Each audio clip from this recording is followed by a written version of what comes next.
Keeps control for Thompson. Pass receiving's wide open underneath in the basket. Great pass. Backs down, now kicks out up top to the left side. Caden Dahl. Dahl hesitates, then takes the three and knocks it home good. Dahl to get the turn. Carr trying to keep those legs underneath. Then Cassette gets him down, and there's the pin. Rebounded by Kendra Severson. Severson, here comes Bevins back the other way. Bevins, little contact, roll it in, good for Elena Bevins, and we're tied. Through and Zeller with an excuse me bump, and here goes Semp for takeoff. Alston Telephone Company and R&J Broadcasting Incorporated is proud to present to you this broadcast on yourliveevent.com.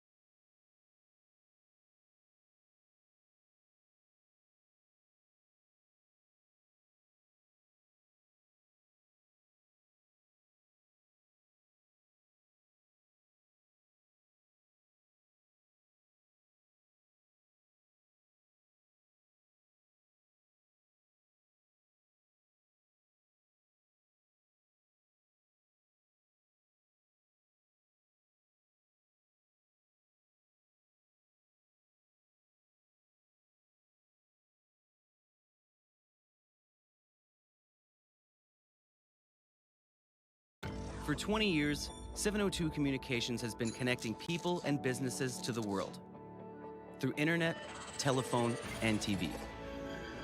And as your needs have changed, so has 702. Our dedication to our community and customers runs deep. So when you call, we listen. And you can trust that we'll never stop working to bring the latest technology to our friends and neighbors. Thank you for 20 years in business. The best is yet to come. In Hope, North Dakota, we aren't just a town, we're a community, one that you can be proud of, where you and your family can grow. With available jobs, affordable housing, a golf course and pool, the Sportsman Club, and great educational opportunities. There hasn't been a better time to join the Hope community, ideally located between Fargo, Grand Forks, and Jamestown.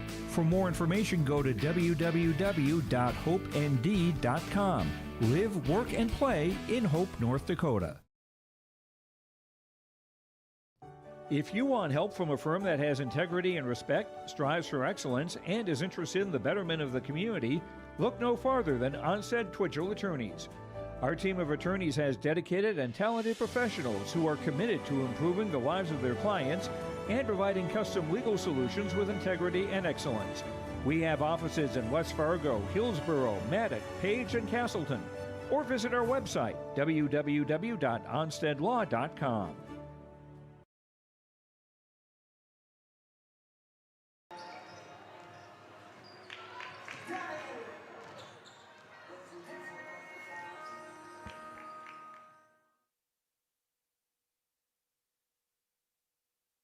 Been the key factor behind the hot start for you and your team?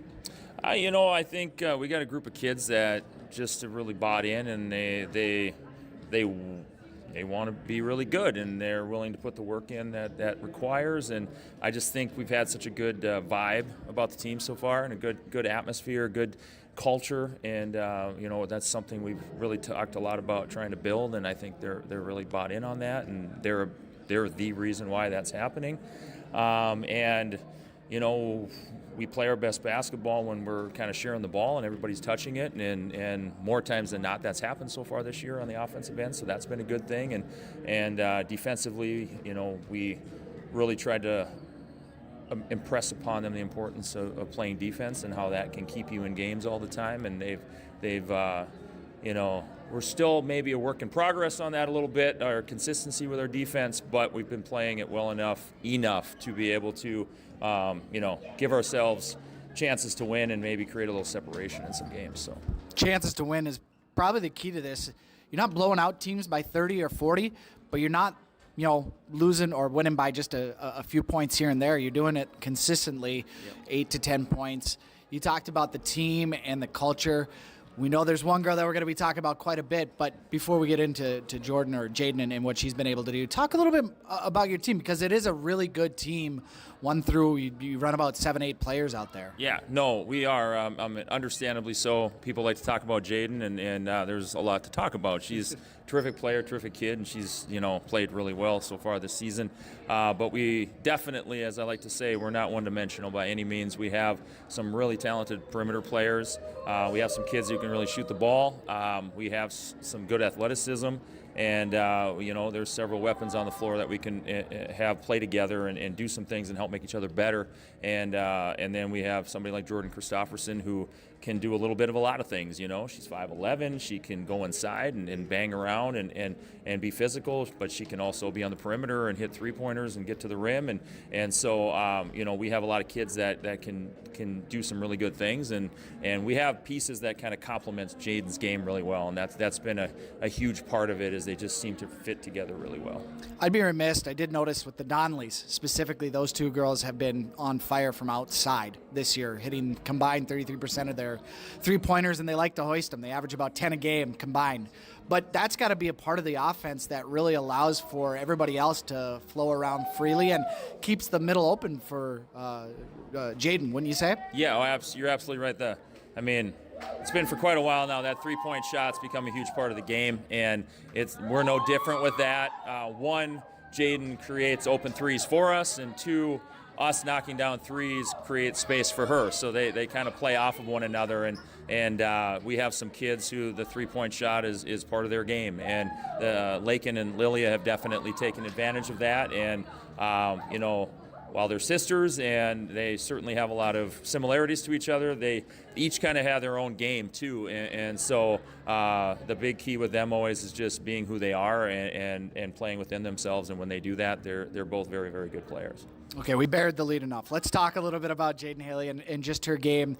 The accolades follow themselves, the Division I offers that are out there, but she's more than just somebody that's posting on Twitter and getting these offers. Her game is very complete. She does a lot of really good things for you. Talk a little bit about her and what she's been able to bring to your team. Yeah, no, she, first of all, she's just a great kid, and she's been a great leader for us this year. She's not only is her game a very mature game, but she's a very mature young lady. And she's while you look at her and the first thing that jumps out at you is just her strength and how strong she is, and she uses that to her advantage, but she's much more than that. She's a kid that can step out and hit the three. She's knocked down several perimeter shots this year, which obviously is very beneficial for her, because not only does she get double and triple teamed, that double and triple team sometimes comes before she ever gets the ball. And so for her to be able to move to different areas of the court to free herself up is really beneficial for her and us. But she plays super hard all the time. You never have to tell her to play harder, because she's always giving max effort. She's relentless on the boards. I mean, it's easy to talk about her points when you're averaging 25 points a game, but she's also averaging like 16 rebounds a game. And our last game, she had 22 rebounds. And she just, every ball that comes off that rim, she believes she can get. And that's the kind of mentality that great rebounders have. But, she rebounds, she scores points for us. But she also, maybe the part of her game that is really improved the most that people don't talk about is her defense. And she's really learned how to position herself and how to take space away and how to play angles and how to block shots without putting herself at risk for fouls and stuff. And so she's really kind of put the whole package together this year. And so far, sometimes it's just like sit back and watch her play and watch her do her thing. It's been a lot of fun. Well, that's what we're going to get to do tonight, is sit back and watch her play and see how she's able to carry this team to hopefully another victory for you guys tonight. Coach, I appreciate the time pregame, and good luck. Hey, thank you so much for having me. I really appreciate it.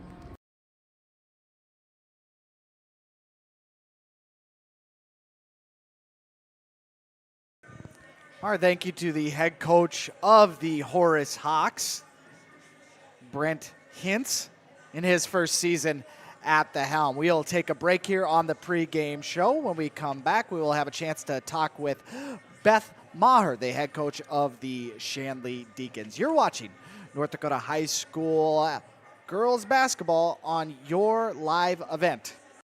For 20 years, 702 Communications has been connecting people and businesses to the world through internet, telephone, and TV. And as your needs have changed, so has 702. Our dedication to our community and customers runs deep. So when you call, we listen. And you can trust that we'll never stop working to bring the latest technology to our friends and neighbors. Thank you for 20 years in business. The best is yet to come. Here with the head coach of the Shanley Deacons, Beth Maher, and Coach, must like your counterpart in Coach Hint's first year at the helm of the Shanley Deacons. Tough start to begin the season, but you guys have turned it around of late. 3 straight wins. Let's start there. Tell me what you've noticed about this team and what you've seen change with them over these last 3 games. Well, with this being my first year coaching, we were predicting that we were going to have a slow start. New coaches, new staff, new system. So the slow start wasn't a surprise, along with the incredibly tough schedule that we started off with. We did start off really well that first half that we played against Legacy. We were up, I think, 24-7. I think the girls were a little like, oh my gosh, we are really good. But then they kind of fell back into some of their old habits that we've been working on breaking, and but we're coming back around. We're building our confidence, and our defense is coming along, and so the girls are responding well to it. You guys have a really well-rounded team, and it feels like maybe on paper that's a little bit of the opposite of what you're going up against tonight in a really great athlete in Hale. But talk about how you've been able to utilize the experience of your team and a lot of these players that have come back and really utilize the depth so far this year and what you've seen out of the multiple girls that you put out there. Yes, we have an incredibly athletic team. We are missing our All-EDC Player of the Year, Maggie Shorma. She's out with a wrist injury. But besides that, all the girls contribute. We are very well-rounded. My girls coming off the bench, at any given night, my top 7 could drop 19. And so it's exciting to see who's going to step up for the night. And it's, I think, makes it a little bit tougher for us to guard, too, because you don't know who's the one that's going to, show up tonight. And we obviously are going to be honing in on Jaden. Her stats are incredible, and she's a great player. So we'll be focusing on her. But on the other side, as far as we go, I mean, my 2 guards dropped, both had 19 against Wahpeton, so which that was their biggest night. Yeah. So we'll see who shows up. But well, you bring up a good point. Defensively, you talked about Jaden Hale and just the stats that she brings.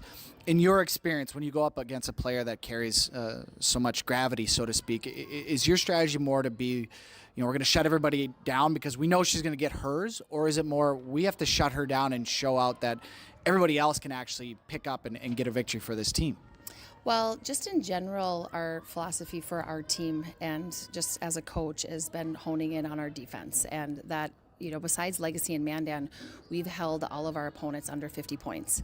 And I know that Horace is averaging 73 points a game, and you're gonna see on the floor that we're gonna take some pride in making that score a lot less than 73 points.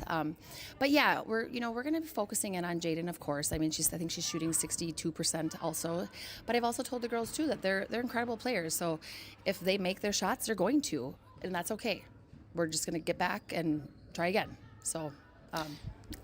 Yeah, well, the last question I'll ask for you, Coach, if we're talking at the end of this game, this is one thing I like to ask.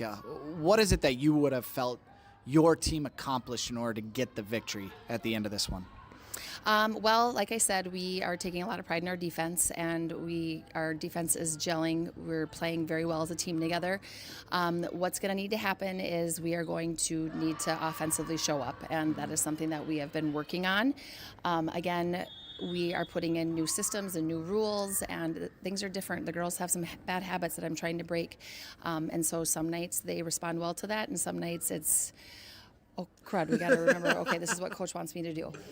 So we gotta hit our shots tonight. That's what it comes down to.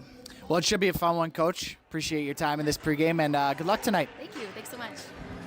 Our thank you to the head coach of the Shanley Deacons, Beth Maher, also in her first season, much like her counterpart, Coach Hintz, for the Horace Hawks. Both teams done with the warm-ups as they head to their respective benches. Got an opportunity to hear from the coaches.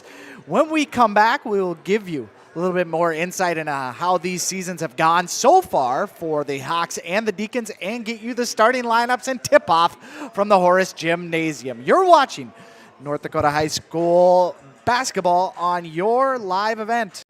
For 20 years, 702 Communications has been connecting people and businesses to the world through internet, telephone, and TV. And as your needs have changed, so has 702. Our dedication to our community and customers runs deep. So when you call, for 20 years, 702 Communications has been connecting people and businesses to the world through internet, telephone, and TV. And as your needs have changed, so has 702. Our dedication to our community and customers runs deep. So when you call, we listen.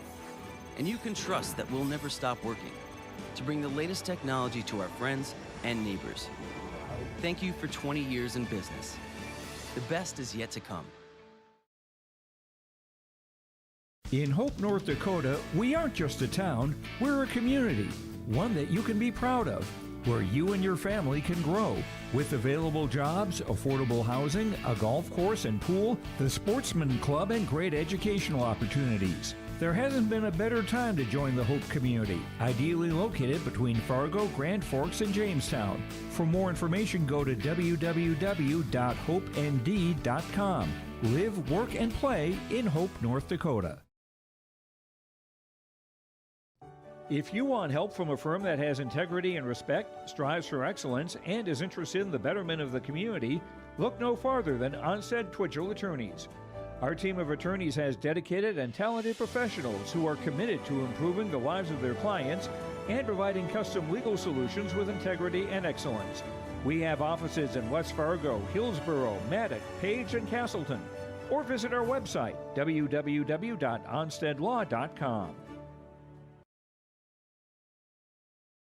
This is Chris from RDK Enterprises, your local precision planting dealer. Manage what you can to overcome what you cannot. Farming is all about preparing your operation to be successful when given an opportunity. Invest a few minutes and bring in your seed meters to be reconditioned and calibrated. We have some room, so give us a call and we can help you overcome those simple obstacles. RDK Enterprises, 636-2119 or planterdoc.com. Buying a new home, but worried about the interest rate and terms from your bank? At First Class Mortgage, we'll find a mortgage that fits your needs. Shopping national banks and other lenders for the lowest rate and most affordable terms. Saving you time and money. So all you need to worry about is enjoying your new home. First Class Mortgage. Our expertise, your peace of mind. Put an expert to work for you. Call today.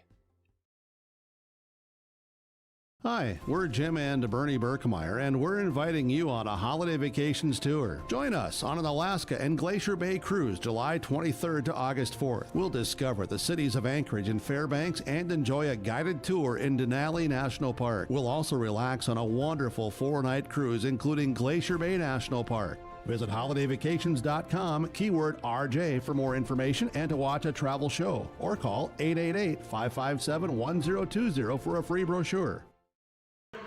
Here with the head coach of the Shanley Deacons. Welcome Beth back to the Maher, Hawks and, Nest, the Coach home Muslake, of the your Horace counterpart Hawks. in, Dan Coach Gunnarsson Hann's alongside first me year is Chris at the Crick, helm of the Shanley affectionately Deacons. known Tough as start the to begin the season, but you guys Bambino. have turned it around. Getting you an 3 straight opportunity wins. to bring Let's you start there. some Tell me what you've EDC noticed about this Class team and 2A what you've seen girls change basketball with them between over the these Shanley last 3 Deacons games. and the Well, Horace with this, Hawks. Let's being get my to our first year starting coaching, lineups tonight, and we start we with were the predicting that visitors. we were going to have a slow On the start. scoreboard, New the Shanley coaches, Deacons, new who come in with a staff, record new of 3 and system. 5 overall, 2 and 2 So in the EDC slow play. start wasn't a surprise. They will start along with like the this. incredibly Ladora tough schedule that Isaac, we a started off 5'8 with. junior We guard, did will be start wearing off number really 2. well that first Starting half of alongside Deacons her will be legacy. number We were 4, up, I think, Nora 24-7. Roney, a I 5'8 think the girls were a junior little guard like, "Oh my as gosh, well. we are Mesaku really good," but Hakim, then a we 6 kind of foot fell back into some of senior, their old starting at habits the that we've been forward working center on position, will be breaking, wearing and, number 20. Alongside of her will be Celie Stockmo wearing number 41, a 6-foot senior. And then final, the forward wearing number 34, the 8th grader really Riley Sievert, it standing feels like at maybe on 6 paper foot it's a little bit one. of the Beth opposite of what Maher you're in going her up first against season tonight, as and a coach really for the great Shanley athlete in Deacons Hale. at the But helm. talk about for how you've her, been and able you probably hear her over the my voice, so I apologize for that double, but her interview is so good we had to hear her again. First time as a head coach, but plenty of basketball experience for her. Beth Maher, formerly known as Beth Bew, played for NDSU from 2000 to 2003. Meanwhile, her sister, Lisa, played as well for NDSU from 04 to 07. The task at hand tonight for them is the home team, the Horace Hawks, the number 4 team in the state of North Dakota, the number 1 team overall, at least tied with Grand Forks Red River. The Horace Hawks come in at 7-0, 4-0 in EDC play, and they will start like this. Starting at guard, a 5'9 junior wearing number 0 is Keely Sundee. Starting at another guard position, a 5'5 8th grader, Lakin Donnelly. Starting at another guard position, 5'6 junior wearing number 5 is Megan Jelmstead. Starting at a forward position, 5'11 freshman wearing number 44, Jordan Christofferson. And the girl in the middle, a 6'2 junior wearing number 35, Jaden Hale. And that is where we will start and probably end tonight, is talking about Jaden Hale, one of the best players not only in the EDC but all of the state of North Dakota. She is getting recruited by several D1 colleges. Your common, North Dakota State University, University of South Dakota, University of North Dakota, and St. Thomas, all Summit League teams, but also Wisconsin Green Bay, Central Michigan, Gonzaga, and Iowa State have offered the junior forward, who comes in leading the EDC in scoring at 24.7 points per game, and rebounds at 15.4 points per game. She's not the only one on the floor. 9 other players have come out onto the hardwood. It'll be Hale going up against Hakeem, whose sister Peace will be wearing number 11, and we should be seeing that sophomore come off the bench as well. Here we go. January 4th EDC matchup between the Deacons and the Hawks, and right away out of the gate, Shanley quickly on the board with 2. Up and in is Riley Sievert, and just like that, it's 2-0 Shanley. 17:45 to go. Quickly a triple team on Hale. She doesn't care. She knocks it in, and we are tied up at 2. We'll be hearing a lot about Hale tonight. Like I said, 24, almost 25 points a game. She's averaged 25.5 over the last 2 games, along with 17 rebounds. That shot up and no good for Isaac. Rebound brought down by Horace. And here come the Deacons, or I should say the Hawks, almost stepping out of bounds, and stepping out of bounds, in fact, is Donnelly. So Donnelly with the turnover. And it was Roney who had the shot up, and it was no good. And we stay tied at 2. Deacons go down low, and it is off of the Hawks. Coming over was Christofferson. She knocks it out of bounds. It'll stay Deacons basketball. The Deacons, one lone senior, I should say not one lone senior, just a handful of seniors. One missing tonight is Maggie Shorma. We'll talk a little bit more about her as we go on through the broadcast. That's Stockmo, dribbles with the left hand, goes up and for 2, and good! And the foul on Christofferson. So Shanley with the bucket from Stockmo. And the foul on Christofferson. She'll go to the line for the and one, which she makes. And it's 5-2. So Shanley in a press to start this game. You saw how quickly they were able to score. They're trying to bother Lakin Donnelly, the 8th grader. She turns it over, her second of the game. Hakeem gets it over, a shot up from Roney off glass and good. So Roney makes it 7-2. Shanley. And again, the pressure, trying to get it up. Hale has it taken away, but we're going to get a foul. This one is going to be on Sievert. First personal, first team foul.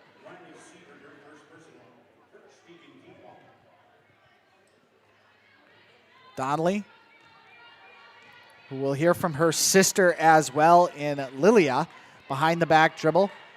Her and her sister are incredible three-point shooters. Haven't had a chance to get one up yet. And another turnover. This one by Christofferson. And down the other way comes Shanley. It's Roney who swings out ahead. There's a three from Odor, no good. Rebound brought down by Donnelly, who tries to push it ahead. And then a turnover again. Her third. Just the first 2 minutes into this first half, and already a fourth turnover for Horace.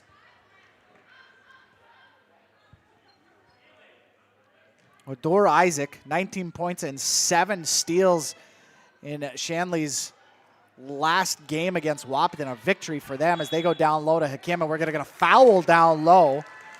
That one's going to be on Jelmstead. It'll be her first personal, second team foul. 7-2 our score. 16:08 to go, early first half. Here as the pass comes into Hakim. She goes up for two off the body from Christofferson. Rebound is brought down by the Hawks as they come streaking up the floor with it. Kick it back. There's a three attempt top of the key. Nothing but the bottom of the net.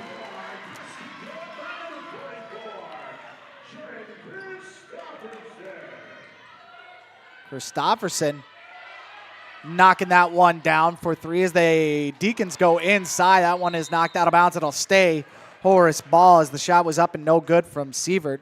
Meanwhile, Christofferson, her first three of the game. The assist coming from Jelmstead. Shanley gets it in to Stockmo, who goes up with the left hand off glass. No good. Rebound brought down by Hale. Gets it ahead to Donnelly. Over on the far sideline. Right hand dribble, crossover to the left hand. Drives baseline, looking for something. Throws it out to the left hand to Jelmstead, who almost loses it, but recovers. Finds Donnelly. Corner. Three. In and out. Rebound brought down by Hale. Quickly she goes up for two and good.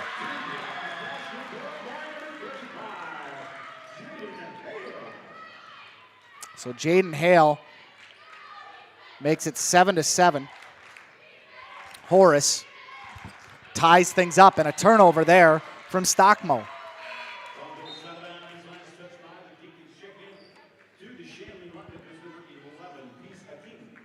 Peace Hakim is checking in. Mesaku's sister and Mesaku helping with the trap. Horace has figured it out as Jelmstead. I should say Christofferson throws it over to Hale. No good. Rebound is brought down by Hakim. Just checked on in, and she gets it ahead to Sievert.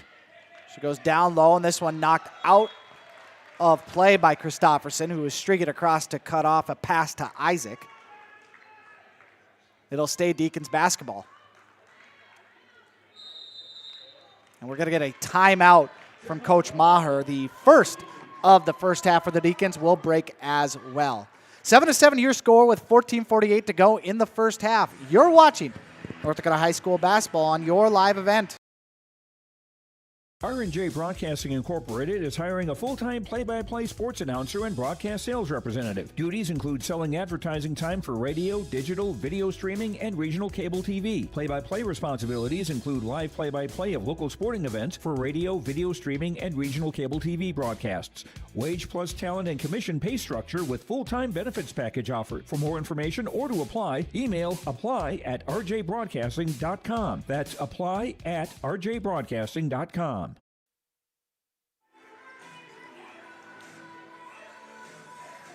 Coming out of that timeout for Shanley, it is their ball. 14:48 to go in this first half. Inbound comes into Roney. Gets it out to Isaac. She'll dribble the left hand, bounce pass over to Hakim, who gets into the paint. That's Peace up off glass, no good. Rebound is gathered in by, looked like Sievert, but then knocked out of bounds. It'll go Horace ball. Isaac, both Hakims, Peace and Mesaku into this game. Mesaku kind of leading the 1-2-1-1 break as they Hawks are able to break it. Sundee puts up a three. Off iron, no good, and then knocked out of bounds by Christofferson.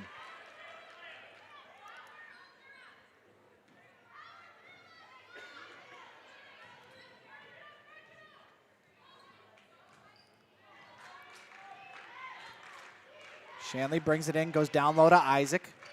Guarded by Donnelly on the baseline. Will go top of the key to Peace, over to Messiku.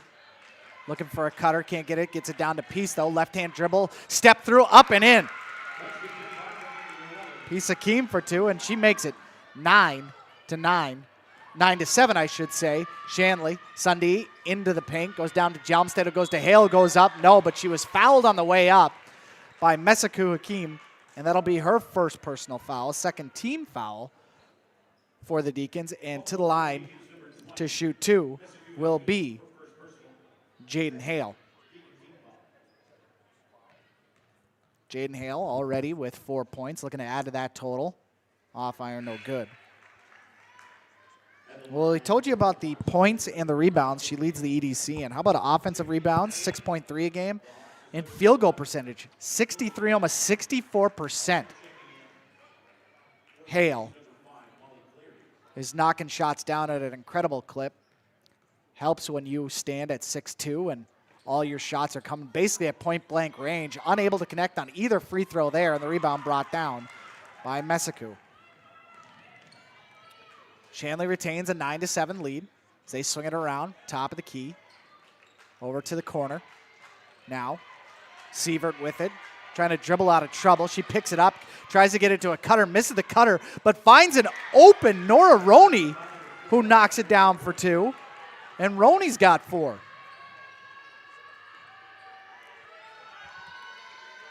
Nice cut by Jalmstead, who takes the pass from Sundee, but then turns it over out of bounds. And another turnover.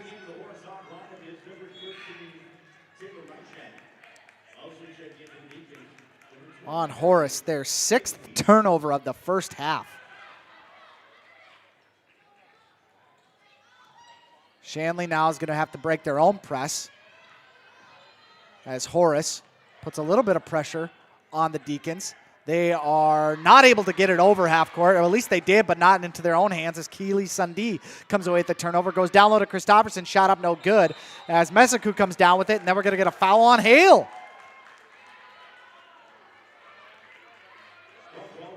Her first personal, third team foul.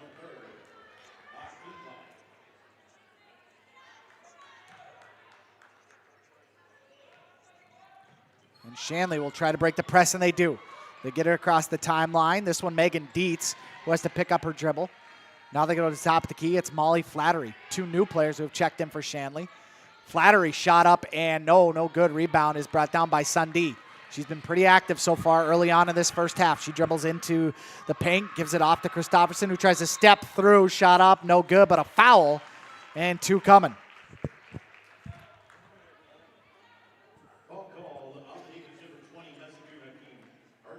Messiku, her second personal, third team foul. Not a lot of fouls going around, but 2 early on with 12:37 to go in this game, or I should say in this first half. Not a good start for the Deacons. Christofferson, free throw is up and no good. One more coming. That one no good as well. 0 for 4 early on here for Horace from the line. And the score stays at 11-7. Great dribbling expedition put on by Roney. Finds Dietz out in the corner, 3, no good, but the rebound is brought down by Stockmo, who goes up, shot no good. Rebound fought for and brought down by Dietz. And now we're going to get a foul. Nope, pardon me. Dietz stepped out of bounds, so the ball will go back to Horace. And the pressure again. Donnelly gets it off. And dribbling up, a little crossover dribble. This one is Taylor Myshak. Finds a corner, shot up, no good. That one is from the other Donnelly, Lilia. And Shanley comes down with the board. Coming down the other way, shot up, no good. It's Roney who is fouled by Lilia, who was on the ground though, no shots. And Roney will inbound. 4th team foul on Horace. Nobody with 2 fouls at this point. Shot is up and no good. Rebound is brought down by Myshak, who then tries to get an outlet over to Donnelly, who comes up with it, swings it ahead to Hale, back to Donnelly, who'll get into the paint, almost loses it, tries to get it off to Myshak, who turns it over. Another turnover for Horace, their 7th of this first half with 11:41 to go. It's 11-7. Talking to Coach Maher before this game, one point of emphasis was the defense. And she has done a great job of really speeding up this Horace team. And they just have not looked comfortable from the get-go as Isaac gets into the paint, kicks it out. Stockmo, baseline, Jay, nothing but net. Sealy Stockmo makes it 13-7. Shanley with their largest lead of the game. A step through, shot up, Christopherson. Beautiful looking play for Jaden Christopherson as Isaac breaks the press. She gets it ahead, goes up with the left-hand shot, no good, but a rebound is brought down by Dietz. She's got a corner, head fake, 3, no. Isaac will take it though, and she finds the bottom of the net. Her first 3 of the game. 7-point lead for Shanley. Donnelly has the ball knocked out of her hands. And it will stay with Horace on their side of the timeline. Seaver will check back in. It's Lilia Donnelly at the top of the key over to her sister. Lakin. Swing it over to Myshak. Corner for Christopherson, who skipped pass over to Donnelly. Head fake. Gets into the paint for the free throw line. Shot up good. The 8th grader puts it in for 2 and cuts the 7-point lead down to 5. Shanley swinging it over. Takeem down baseline, steps out of bounds, and a turnover on Shanley. That's Pisakeem. And Horace will look to cut into this deficit a little bit more. A baseball pass over to Lilia, takes 1 dribble, thought about a 3 from the wing, skips it back over to Lankin, who gets into the paint. Another 12-foot jump shot is good for Lankin. And she's got 4 points. And she makes it 16-13. Now her sister with good defense on Sievert. Stockmo looking to get her to post up on the smaller Donnelly. Now they converge on Sievert, who travels and turns it over. Boy, Riley Sievert had both Donnellys on her, who are listed at standing at 5'5" and 5'6", respectively. And she turns it over. Host of Horace Hawks checking into this game. And with it now is Jelmstead, who skips it over to Lincoln. Donnelly with another layup. She has scored the last 6 points for Horace. And a 7-point lead down to 1 for Shanley. Roney over to Stockmo. Baseline J. Likes that spot. Why not? And Stockmo's got 6. Make it 7, in fact. She has a free throw in there as well. 3 from the top of the key. Lankin, no good. Long rebound is brought down by Jelmstead. She skipped pass over. Had Myshak, who gave it up. Pardon me, that's Newin, who has checked into the game for the first time. This one knocked out of bounds by Isaac. Will stay with Horace. Ava Newin into the game for the first time. Out there with her is Jelmstead, Lankin, Donnelly, Keely Sunday, and of course, Jaden Hale, who has been quiet in this one. Just 4 points for her. She's posting up down low on Stockmo. Tries to step through, now kick it top of the key. Lankin, fake, crossover, dribble, gets the screen, steps into the shot. Good. Oh, she's on fire right now. Lankin Donnelly, who came in averaging double figures on the year, close to her season average of about 10. And we're going to get a timeout from Coach Maher with 8:52 to go in this first half. Your score, Shanley 18, Horace 17. You're watching North Dakota High School basketball on your live event. Where other banks see risk, Bell sees opportunity. As an SBA preferred lender, we make loan decisions locally because we know your potential. When Bob and Dan from Alderon Industries came to us for a loan, we saw them. One of the first things I realized with Bob and Dan, they were really hardworking people and they were passionate about their business. When I meet with Bell, I feel seen. They saw our vision and then they made it happen. Your small business is not just your job, it's your whole world. We'll help you get it right. Dan Gunnarsson, Chris Crick, back with you from Horace High School, basically Southwest Fargo at this point. The Horace Hawks, a part of the West Fargo School District, the newest addition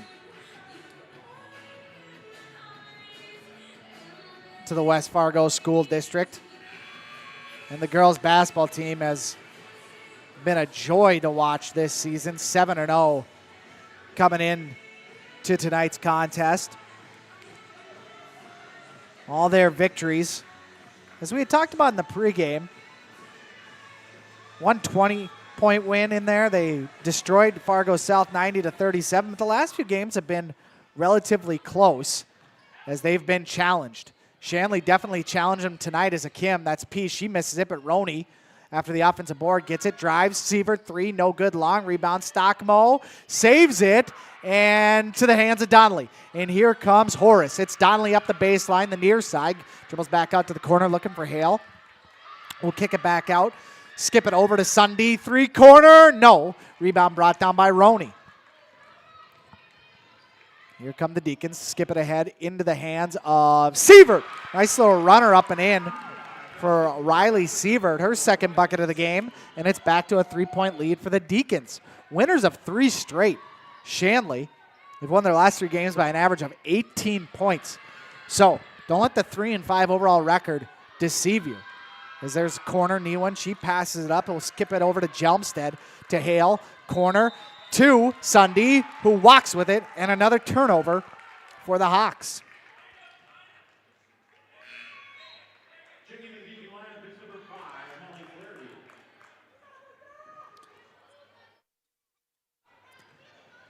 Shanley, pressured, will get it into Stockmo, who's guarded by Hale. She dribbles it up the entire length of the court, then skips it out with a head fake to Flaherty. And there's a three put up by Roney, no good, but a rebound brought down by Sievert. Her shot is no good, but I believe we're going to get a foul on Ava Newin. It'll be her first personal, fifth team foul.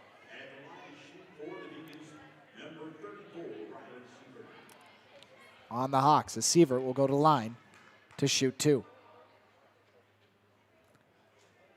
First one up and good.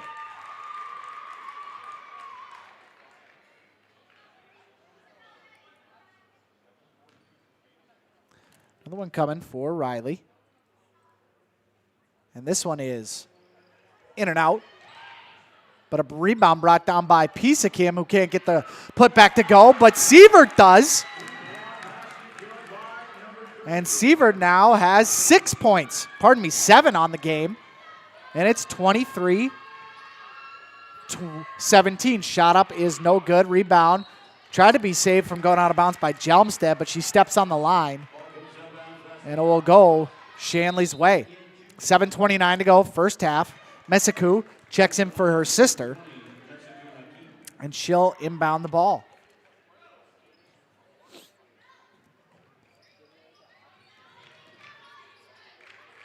Shanley's able to break the press. It's Roney who skips it ahead to Sievert. Skip it over to Stockmo. She's been hot from that spot.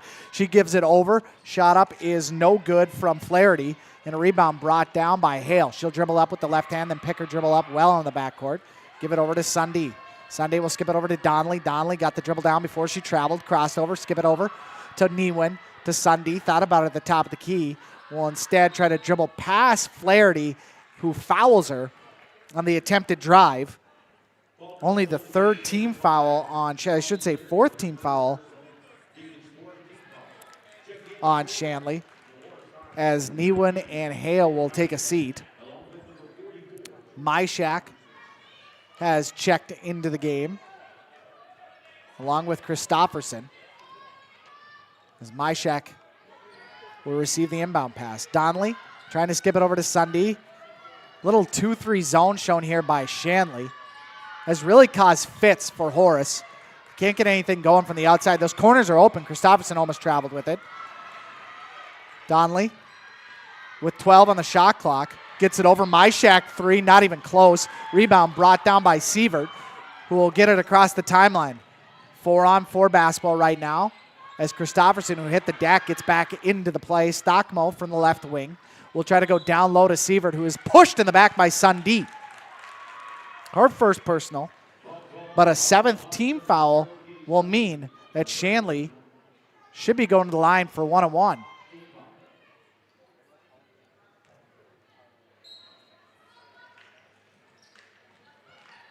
Oh, pardon me. That is only the 6th team foul. I had it marked down incorrectly. Next one will be 1-on-1. Hakeem, no good. Rebound brought down by Sundee. She gets across the timeline. Tried to get over to Donnelly, and it's knocked out of bounds by Isaac. The Deacons, mind you, came into this game averaging 12.7 steals per game. Good enough for 3rd in the EDC. That drive shot up and no good by Jelmstead. And the rebound brought down by Shanley. I bring that up because their defensive pressure has just been causing fits for the Hawks as Olsen's shot is up and no good. Rebound brought down by Sundee, who gets into the paint. Runner off the right-hand glass, no good. Rebound brought down by Hakeem. He'll get it out to Roney, who skips it ahead to Stockmo. Get over to Isaac. The southpaw runner shot, no good, but a foul on Myshak. Her first personal, that is now the team 7th, and 2 coming for Isaac. 5:44 to go in this first half. Bit of a stunner so far. Like we said, Shanley came in with an overall record of 3-5 as Isaac's first one is up and no good.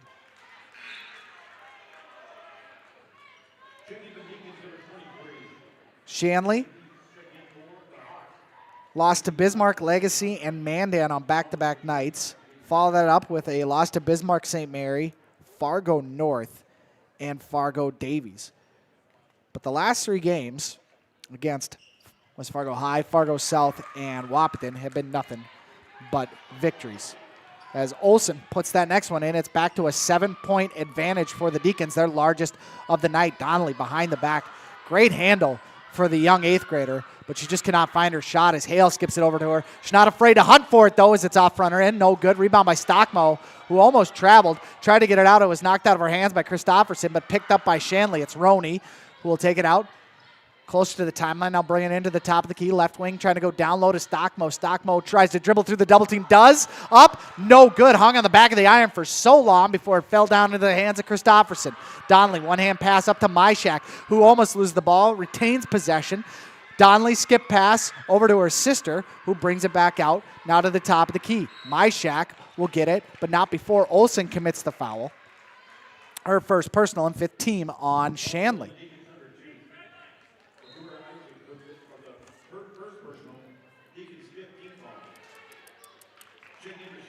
Olsen, 19 points and 7 steals in Shanley's matchup against Wahpeton on the 30th of December. Both of these teams, this is their first game of the new year. As the imbalance goes to Christopherson, whose shot is up way off. Tries to get her own rebound, cannot as Hakeem comes down with it. A little bit of a fast break. Roney's going to lead things, gets it ahead to Olsen, can't handle the pass. Grabs it in the corner, goes down to Peace, who's checked in. Finds Roney, top of the key. 3 is good. And it is the largest lead of the night for Shanley as Roney knocks that one in. She has 7. It's 27-17. Deacons. Donnelly. Surveying. Left-hand pass over to Lilia, who dribbles out of the defense. Lankin, baseline runner. Shot is up. No good. Rebound brought down by Hakeem, but she throws it right to Donnelly, who dribbles out of trouble. Gives it to Lilia. Looks, skips it over to Myshak. She'll try the 3. That one's no good, and that one knocked out of bounds by Hale, and it will go Shanley ball.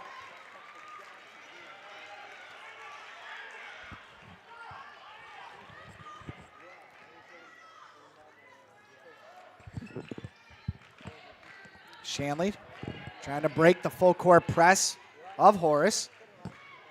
Gets it across the timeline. Peace just goes running in to Christofferson, but Christofferson didn't have her feet set. And for that reason, the block is called on Jordan Christofferson, her second personal, 8th team foul.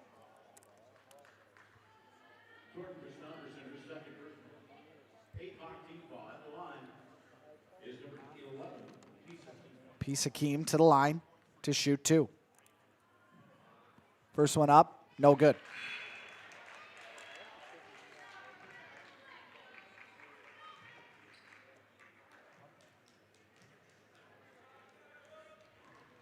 One more coming for Peace. That one is good. Peace Hakeem now with 3 points, and it's 28-17. Sundee has it taken away by Roney. Roney with the breakaway for the layup. Why not? Nora Roney with an incredible job defensively to put Shanley up 30-17 with 3:39 to go in the first half. A full timeout called by Coach Hintz of Horace, and we will pause as well. A shocker brewing here from the Hawks Nest. 30-17 your score late first half. Shanley up on Horace. You're watching North Dakota High School girls basketball on your live event. I'm Freya Engen. I'm confident during the match, and when it's time for college, I'm confident Bank of North Dakota will help me make good student loan decisions. Visit bnd.nd.gov/confident. I'm Lily Bell. I'm confident on the court, and when it's time for college, I'm confident Bank of North Dakota will help me make good student loan decisions. Visit bnd.nd.gov/confident.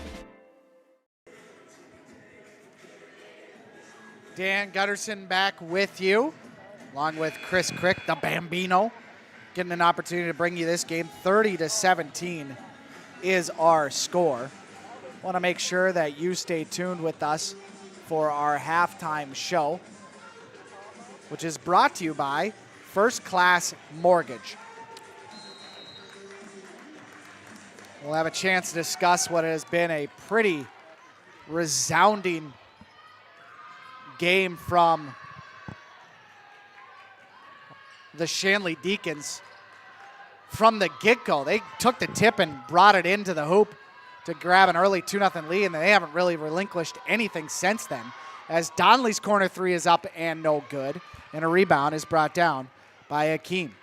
Shanley breaks the press again. This time, it's Dietz who has it in the corner. One dribble, gets it out to Messiku, who turns it over as Hale takes it away. She hands it off to Myshak, who will slow things down, finds Sundee, who will bounce pass over to Donnelly. Lankin, who's had the hot hand for Horace, goes top of the key. Sundee, 3, no good. Rebound, brought down by Messiku. Quickly ahead, Roney, she's not waiting, gets it to Dietz, to Olsen. Drives baseline with the strong hand, that's a left hand, but it's poked away. Hale, Dietz, Myshak on the ground. Brought down and brought away by Horace. They get the steal. It's Donnelly. Nobody's picked her up. She'll take that wing 3. Yes!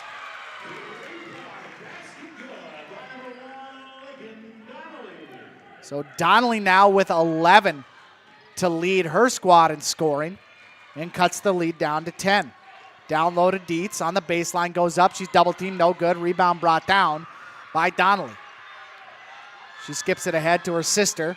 Lankin, runner right hand, in and out off iron. Rebound brought down by Messiku, who gets it ahead to Olsen. She's the lefty, goes up for 2. No, in and out. Good pressure put on by Sundee, but the ball is taken away in the backcourt by Olsen and then knocked out of bounds by Sundee, and it will stay Shanley ball.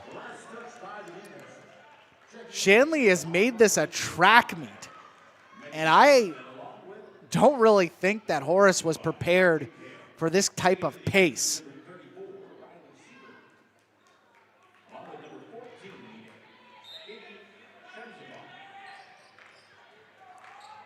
Shanley, it's Roney to inbound. It's to Peace, who steps out of bounds. I was looking, she looked very close to the out of bounds line, and in fact, was on the line, so a turnover for Shanley.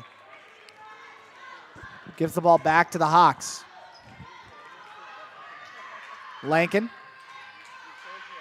Over to Jelmstead, who gives it to Myshak. Out to Jelmstead. Corner, no. She head fakes. Top of the key. 3 from Myshak. Off iron, no good. Hale down there with 3 bodies on her. Gets the board. The putback, no, but a foul.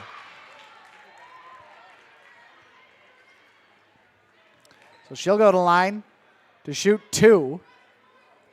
Foul is on Mesaku Hakeem, and that's big. That's her 3rd personal. And the 6th foul for the Deacons. As Hale will go to the line, where she's 0 for 2. As the first one is no good. Make it 0 for 3. Haley, or I should say Hale, leading the EDC, like we said, in points, rebounding, offensive rebounds, and field goal percentage. Has really been the driving force behind Horace's scorching start to the season. That next one goes in. But she has been held in check tonight. Just 5 points from the junior, and there's a travel. Shanley starting to turn it over quite a bit lately. The last 3 possessions have not looked good for them. 3 straight turnovers. And 1:25 to go before halftime. The Hawks have cut this deficit down to 9. Skip pass over to Sundee, who gets it to Myshak, going down low to Hale, who's fouled. This time by Pisakim. Having some conversations with her teammate Stockmo. For Peace, it's her first personal, 7th team foul. Her sister sits on the bench carrying 3 of those 7. And Hale back to line for 2. And that one is no good.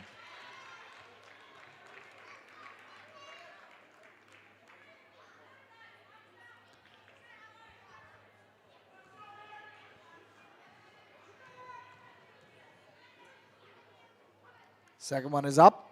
No good as well. 1 for 6 from the line. Horace just has not been able to get the free ones to fall. Stockmo, though, left baseline is good.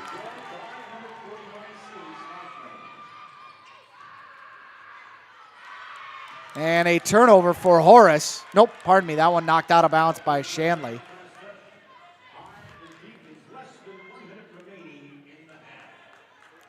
As Stockmo has been on fire. She's got 9 points. All of those jump shots from the left baseline is Hale. She just cannot find space. When she gets the ball, it's 2 to 3 Deacons around her. It's Myshak's at the top of the key. 10 seconds on the shot clock. Lankin will find space. Shot up, no good. Rebound brought down by Sievert as Roney will bring it up. Skips it ahead. This one into the hands of Schazenbach, who loses it on the baseline, and a jump ball is called. Coach Maher was asking for a timeout, possession arrow to the Hawks. She was almost out on the other side of half court, and the referee telling her, didn't hear you, my apologies. So good acknowledgement, Coach Maher understands. As Horace could have had a shot for the last shot of the half, almost turned it over. So they hang on to the ball as Myshak, she almost loses it on the near side sideline. Sundee, top of the key. The 2-3's being extended. Myshak found some space just inside the free throw line to put that in. And then we get a foul on Myshak coming back. So Myshak, 1 good, 1 bad. It's her 2nd personal and a 10th team foul. Pardon me, 9th team foul for the Hawks. So Riley Sievert will go to the line for a 1-on-1. Sievert's shot is up and no good. Rebound brought down by Hale, and that's going to do it for the half. Your score at the end of the first half, the Shanley Deacons with a 32-23 lead over the Horace Hawks in a surprising early statement from the Deacons. We got a whole other half to go, so hang in there. But Shanley looking good early on. We'll discuss it in our First Class Mortgage halftime show when we come back. You're watching North Dakota High School girls basketball on your live event.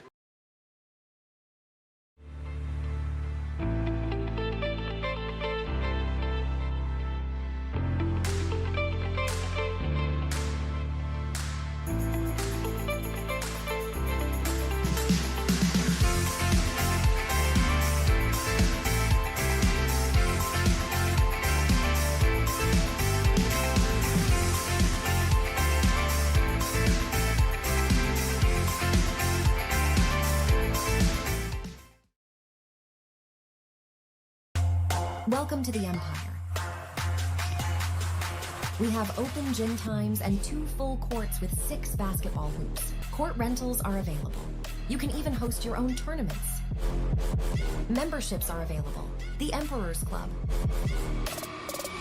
Hone your skills and improve your game. Basketball and volleyball training classes are available now. The Empire, Fargo's newest sports complex. At Enbridge, we believe sustainability is the foundation of our success. How well we perform as a steward of our environment, a safe operator of essential energy infrastructure, a good neighbor, and a diverse employer defines our success. Learn more about Enbridge's environmental, social, and governance commitments and our Indigenous Reconciliation Plan at enbridge.com.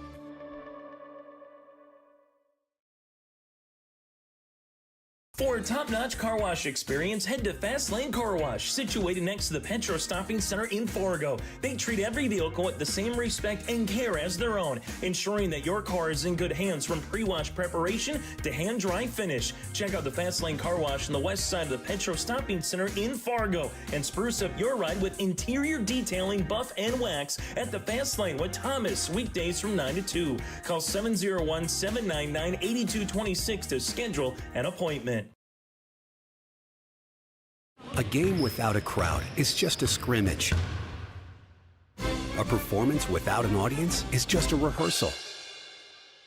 Without your presence, high school sports and the performing arts aren't possible.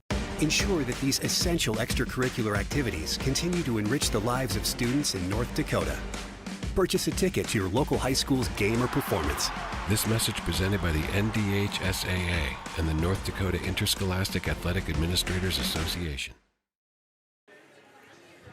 Dan Gunnarsson back here with you on your live events broadcast of North Dakota High School Basketball Class 2A EDC matchup. The Horace Hawks and the Shanley Deacons at halftime. Our score, Shanley up 32-23. We're going to give you a chance to update the individual stats on this one. First and foremost, though, want to let you know that this halftime show is brought to you by First Class Mortgage. It's more than just our company name. It's the way they do business. Whether you're buying a new home or refinancing your existing mortgage, their dedicated team takes the time to understand your financial situation. They provide first-class service, first-class knowledge, and a first-class experience at the lowest interest rates. For more information, go online to firstclasscorp.com. 32-23, a shocking score in so many ways. Why? Well, Horace came into this game leading the EDC in scoring margin, field goal percentage, and defensive margin. They were second in three-point percentage and rebounding margin as well. Just to give you an idea, Horace came in averaging 76 points a game. Meanwhile, the Deacons came in averaging just 48.8, almost 49 points a game. They're nearly there. Horace was giving up 53.6 points per game. Shanley, a little bit skewed, about 59.4 points per game. But really, all that for naught in the end of this because Horace just has not shot the ball well. Credit to Coach Maher and her defensive scheme to come out in the 2-3 zone defense. It's really probably not on our end been talked about enough throughout this broadcast. Defensively, the Deacons have been just shutting down any kind of entry pass into Hale, not giving her an opportunity to even put up a shot. Meanwhile, they've been able to create their own offense through fast breaks and getting down into the paint. Kind of reflects on what we've seen from who the leading scorers are for both of these teams. For Shanley, the leading scorer right now is Celie Stockmo.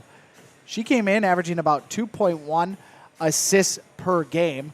We'll pull up her season stats here in a minute. But one thing you got to know is that she was not the leading scorer coming into this one. Mesaku Hakeem was averaging 10.9 points per game.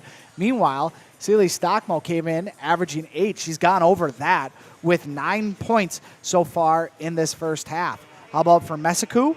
0 and 3 fouls. It's been a rough half for her, but the pickup has gone all over the place as well. Nora Roney tied for the team lead in points. She has 9 points so far in this first half. She came in averaging nearly 7 points a game. 7 is the number that we see Riley Sievert sitting at.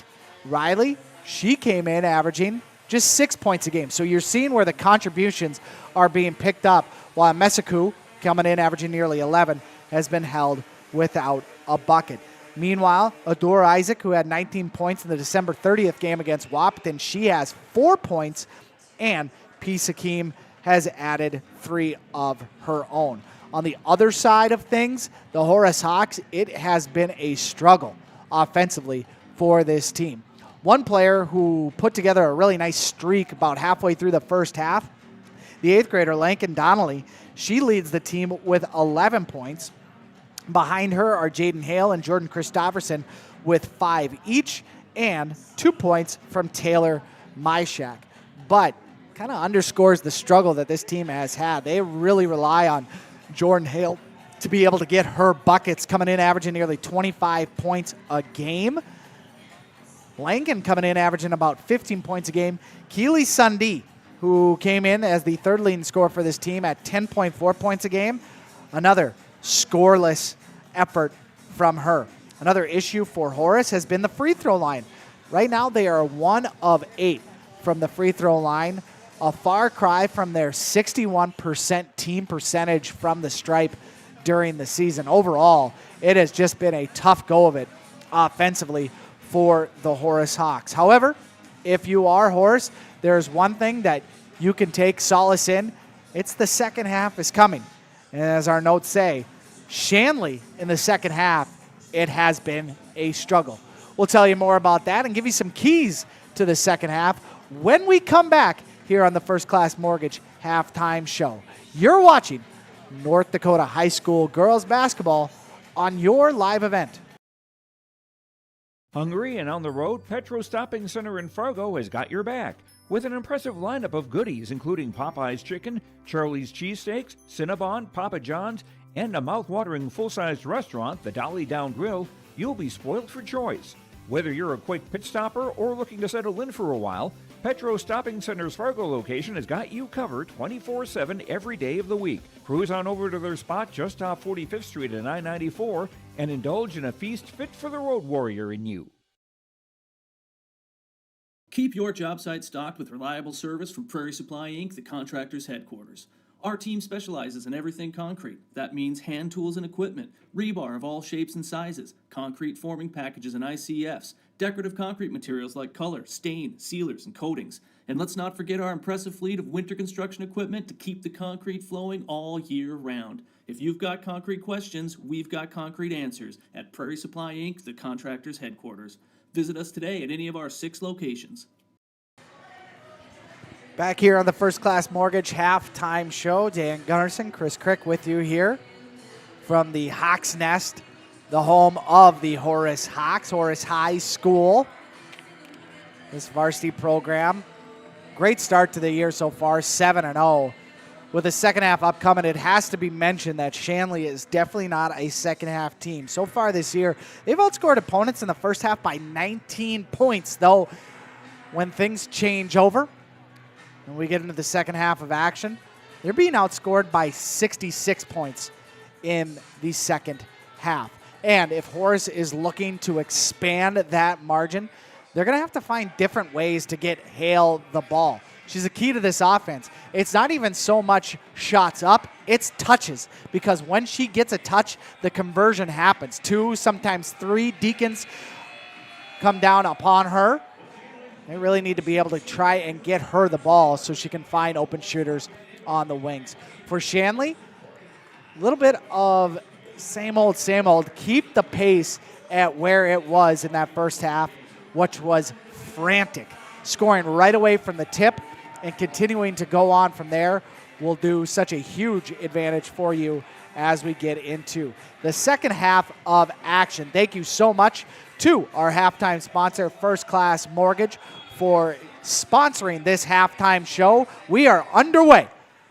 18 minutes to go before the end of this one. The first EDC game of 2024 for either of these teams. Shanley comes out with the ball first, and we get a jump ball. Possession arrow goes to Horace. Christofferson with the takeaway. And the Hawks start the second half on a positive note.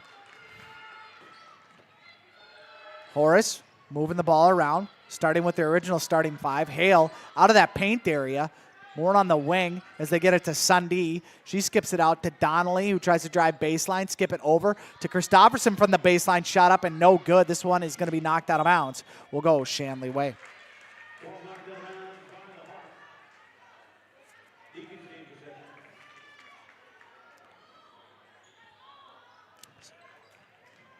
Shanley will inbound it to Roney.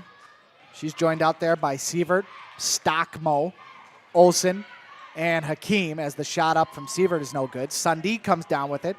She's joined by Donnelly, who she skips it ahead to, and this one is out of bounds off of Sievert. Will stay with Horace. Megan Jelmstead. Jaden Hale, and Jordan Christofferson out there for Horace to start this second half. The 2-3 zone. Boy, when you hold a team that averages 76 points a game to just 23 in the first half, I do not anticipate Shanley going to man-to-man defense at all in this second half. The 2-3 zone produces another turnover as Roney gets to the free throw line, shoots it over Hale off back iron, no good. Rebound brought down by Christofferson. 5-4 advantage for the Hawks. They want to take it. It's Sundee. Tries to skip it over to Jelmstead, who disposes of the ball down low, and it's knocked out of bounds. It will stay Hawks ball.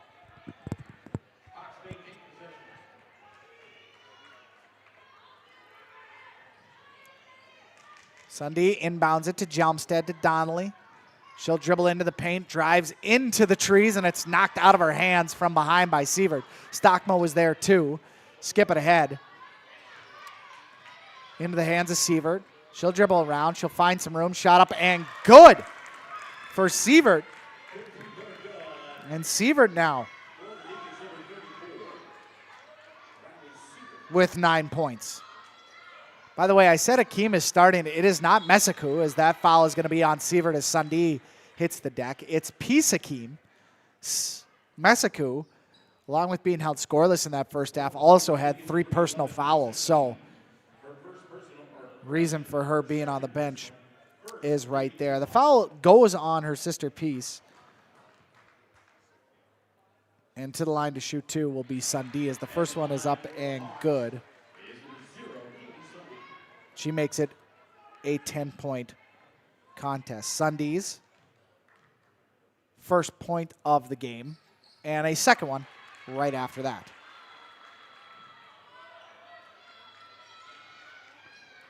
Press from Horace, tough time. Stockmo did get it ahead to Olsen. Donnelly almost knocked out of her hands. Olsen goes right into the body of Jelmstead, who is straight up. Great defense from Jelmstead as Donnelly has it. Has Olsen in her grill, and a reach foul is going to be called on Olsen. Pardon me, Isaac. There is no Olsen on either of these teams. I know a couple Olsens. First name's Isaac. So, mental Goff. I believe that's how you pronounce that. There. I'm just going to continue to trip over myself. Score is 34-25. Let's reset, everybody. 15:50 to go in this second half. Sundee with the ball on the baseline, gives it to Hale on the elbow. Skip pass over to Christofferson on the baseline, gets it into Hale, tries to dribble through a double team. Shot up and good. The power of Jaden Hale is there. The pressure on Mesiku, who's into the game, and we are going to get a timeout from Coach Maher as Horace has cut into this lead, 34-27. Our score with 15:30 to go in this second half. Will break as well. Shanley feels like momentum is slipping. Can they bring it back? You're watching North Dakota High School basketball on your live event. For trusted news, weather, and sports from your community, look to R&J Broadcasting Incorporated. KRJB, KRJM, and KKCQ Radio and rjbroadcasting.com. Hear local voices from local radio with news and information from the area. Your information stations, KRJB, KRJM, and KKCQ Radio and rjbroadcasting.com. Local voices from local radio.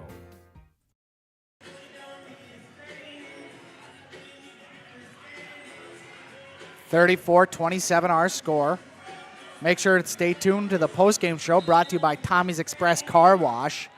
We'll have an Enbridge and RDK awards to give out as Hale knocks that one out of play.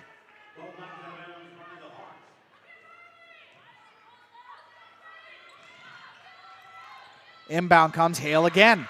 Knocks it out of bounds. And Shanley just having a tough time getting it in. Inbound into Messiku, who gives it over to Isaac. Gets the screen, tries to dribble into the paint, but quick hands from Sumdi knocks it to the hardwood. Hale down there with Isaac. Jump ball called, ball stays with Shanley.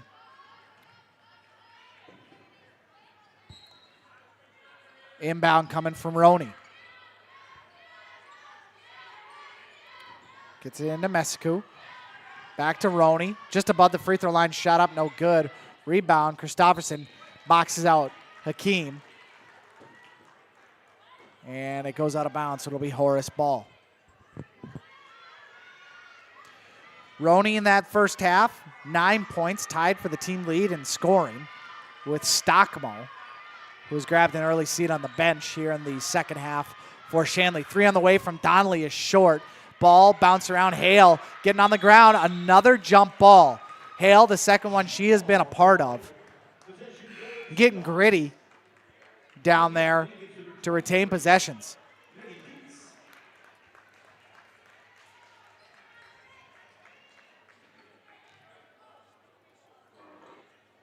Sundee to inbound.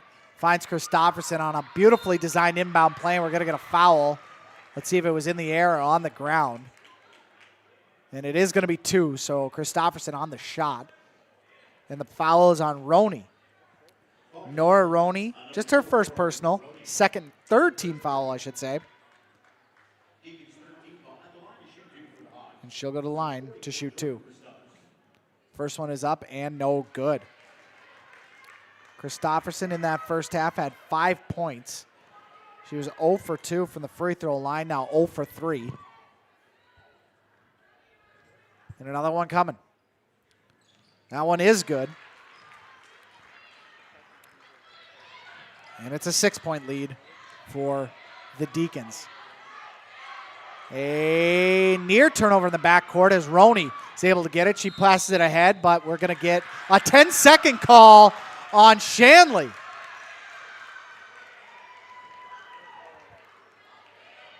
They were very close multiple times in the first half to having that violation called against them.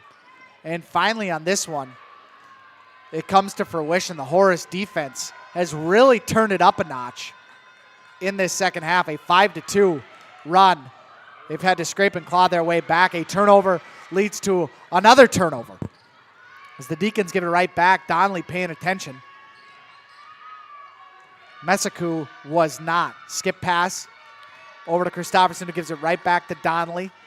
She's got the post player and Pisa Keem on her. She skips it over to Jelmstead, who gives it to Christopherson. Donnelly thinking about a wing 3. 8 seconds on the shot clock. Donnelly nearly turns it over. We're down to 5 seconds on the shot clock. Jelmstead gets the baseline, skip it over, and take it away by Pisa Keem. Would have been a shot clock violation as Roney gets it quickly ahead to Messiku. Messiku traveled. She moved that pivot foot, was looking for her first bucket. She knew it too. No argument from her. And another turnover. We've had 4 straight, a couple on each side. And the score stays 34-28.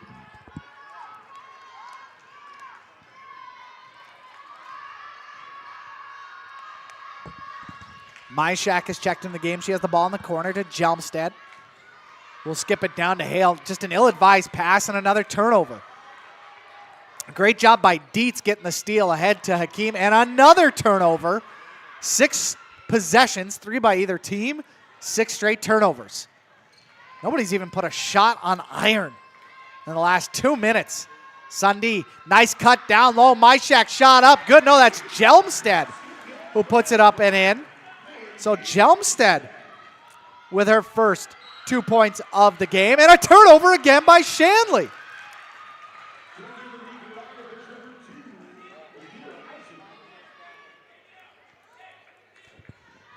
So we've had 4 straight turnovers for the Deacons. As the inbound comes to Donnelly. Little jab step behind the back dribble, skip it over. Corner Sundee. Oh boy, almost looked like she traveled. Gets rid of it. To Myshak. Donnelly.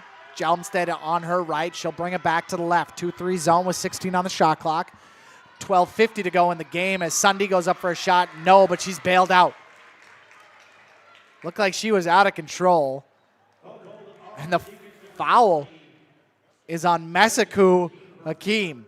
Her 4th personal foul. And Kaylee Sundee,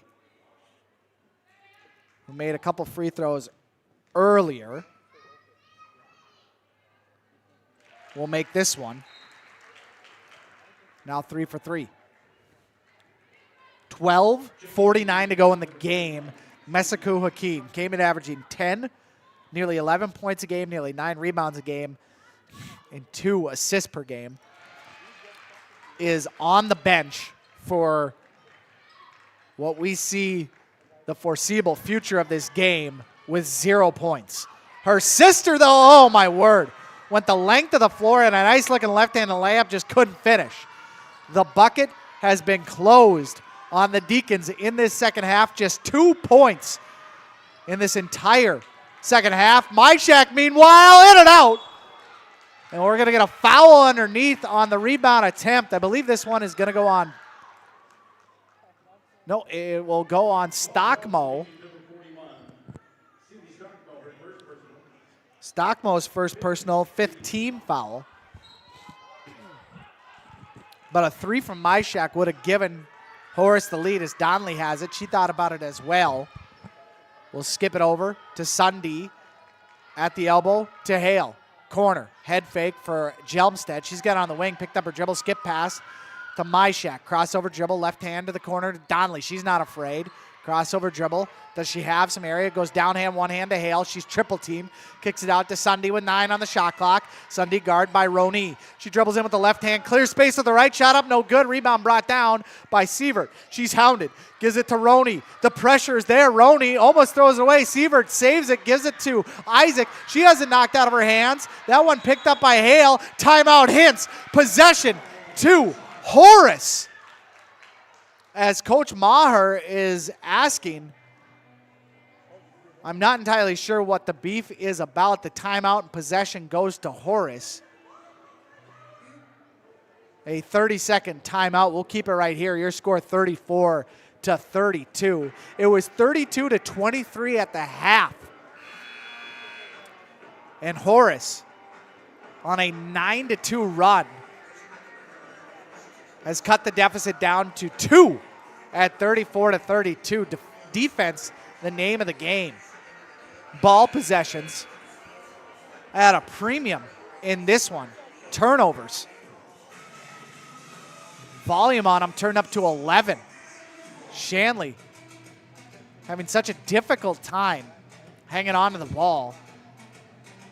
Has just not found their offense in the second half. We said it. They are being outscored in the second half by 66 points so far this year in 8 games. It's about 8 points a game almost in second half scoring as Horace with possession gets it in the paint, but another turnover as Shanley gets on the ground. We're going to get a jump ball. Possession arrow will give it to Shanley. One thing you have to credit Shanley on in this one, it is the moment anybody touches the ball inside the free throw line, it is immediate that there are deacons surrounding the player of Horace. There's a three from the corner. Sievert, she's the only person with a bucket in this second half for Shanley. No good. Rebound brought down by Sundee. She skips it over. Then back to her three, off iron, no good. Jelmstad with the rebound. Skip pass into Hale. She's trying to skip it out to Myshak. Corner three, no, off iron. Rebound brought down by Isaac. She wants to push and a foul on Donnelly.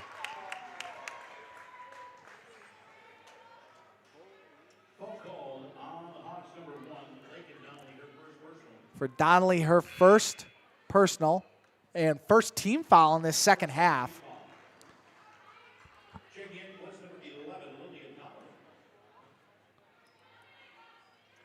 So Shanley, oh boy, should have been an over and back, and they missed it. The inbounds came in the front half of the backcourt.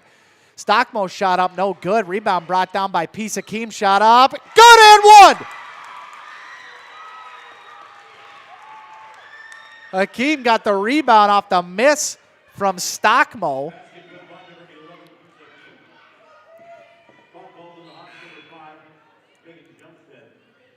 Jelmstad, meanwhile, picks up her second personal and second team foul with Hakeem to the line to shoot one. She's 1 of 2 from there tonight.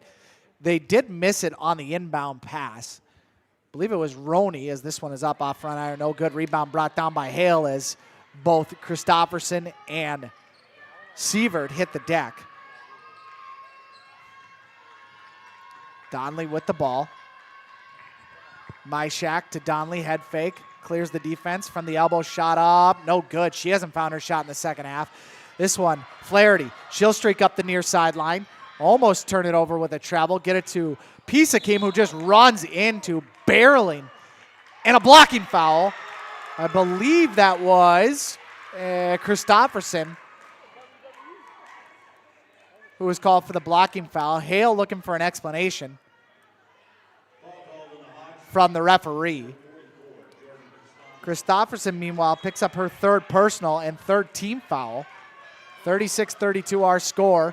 Out near top Seaver with the ball. Out near the timeline. We'll revisit that possession where Peace Akeem was able to get the and one. Couldn't complete the traditional three-point play. Meanwhile, jump ball, possession arrow, Horace. That's Lilia Donnelly who comes up with the turnover. To bring you back to that possession where Shanley finally got their second field goal of the half, the inbound was put in on their half of the half-court line. Had they gone to the backcourt and received the ball, they are fine with that, but because it was received on the first half or their half of the half-court line, any part of the body or the ball that goes on the other side is a half-court violation or an over and back. They didn't call that. And we're going to get a foul on Roney here. Roney, her second personal, 6th team foul. So Shanley went away from putting Horace in the bonus. The miss is critical in just that this game has been such a defensive battle for both of these teams. Points at a premium. Anytime you get a possession that ends in points, huge success. So Shanley gifted on that one. Meanwhile, Lilia Donnelly, 3!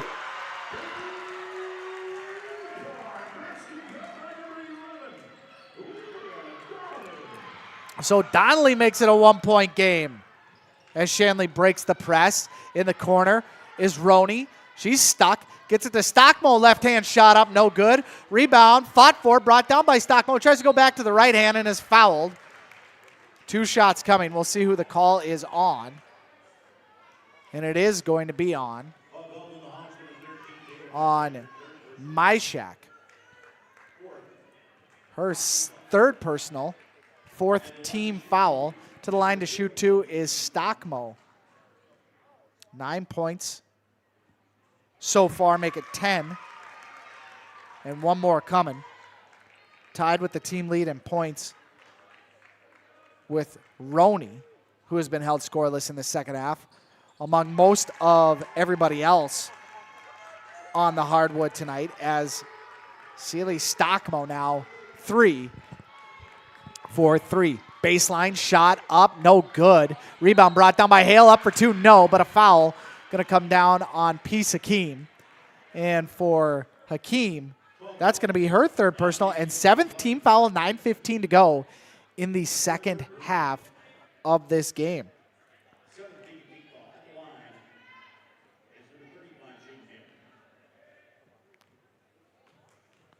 Jaden Hale to the line to shoot two. First one up, no good. She has been ice cold from the free throw line tonight. Now 1 of 7 with one more coming.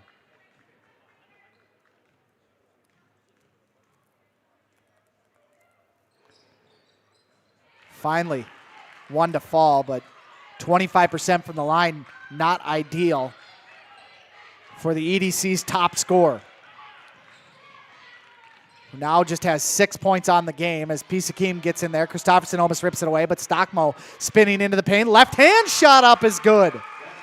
Celie Stockmo now living in the paint. The baseline J was falling for her earlier. She's been a little bit more aggressive getting to the 10. Myshak, skip it over. Donnelly, corner three, got it! This time it's Lakin.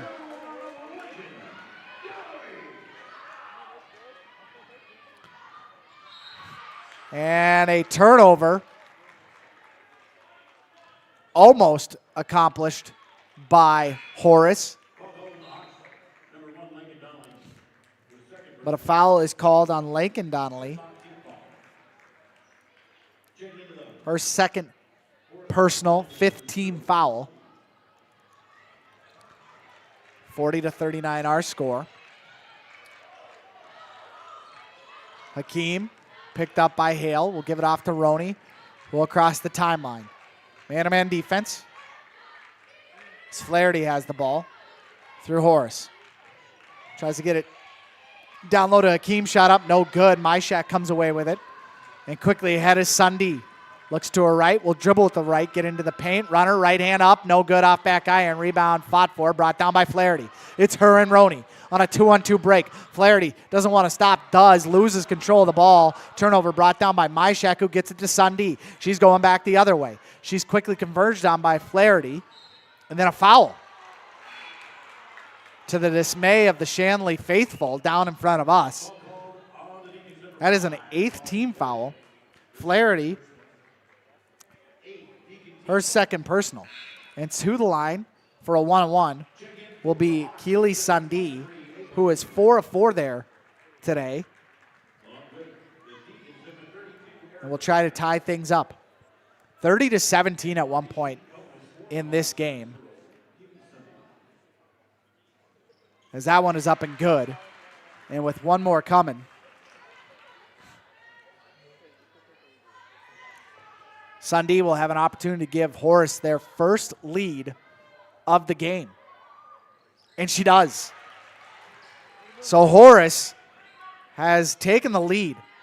Keely Sundee, 6 for 6 from the stripe, all second half free throws. Third leading scorer on this team has shown up. Meanwhile, Flaherty gets it out, and then down low to Sievert. Shot up is no good. Rebound fought for, and then brought down by Horace. Quickly the other way. Come the Hawks. Donnelly, skip it over. Sundee, she'll try from 3. Off iron, and then off the top of the backboard. But before we get an out of bounds, we're going to get a foul called, as it looks like Hale hit the deck.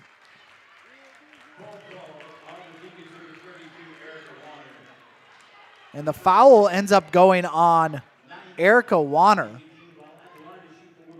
So Erica Warner getting her first action of this game, picks up the first foul. This is due in large part to the fact that Mesaku has sat out with 4 fouls since about the 14-minute mark of this second half. Meanwhile, Jaden Hale with her 9th and now 10th free throw. Both go in. And it's 43-40.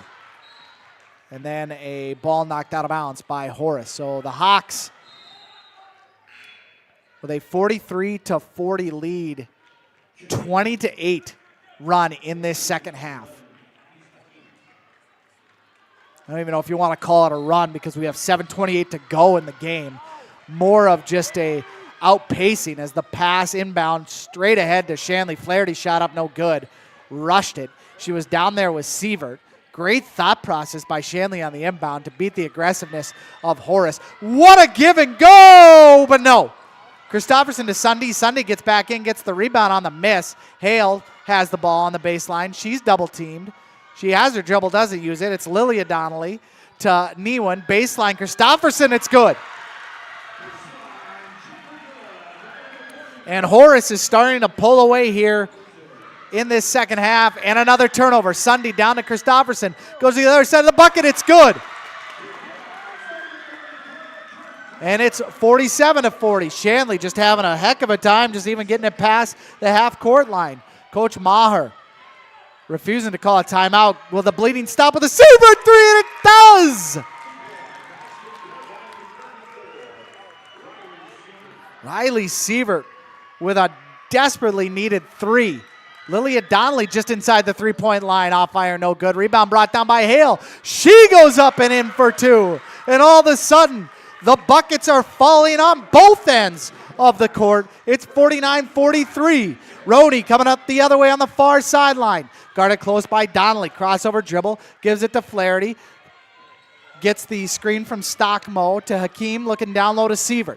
She's guarded by Newen. The pass over her head and out of bounds. Sievert looking at the baseline referee for a foul. Doesn't get one. Turnover. Shanley with 5:54 to go in this half.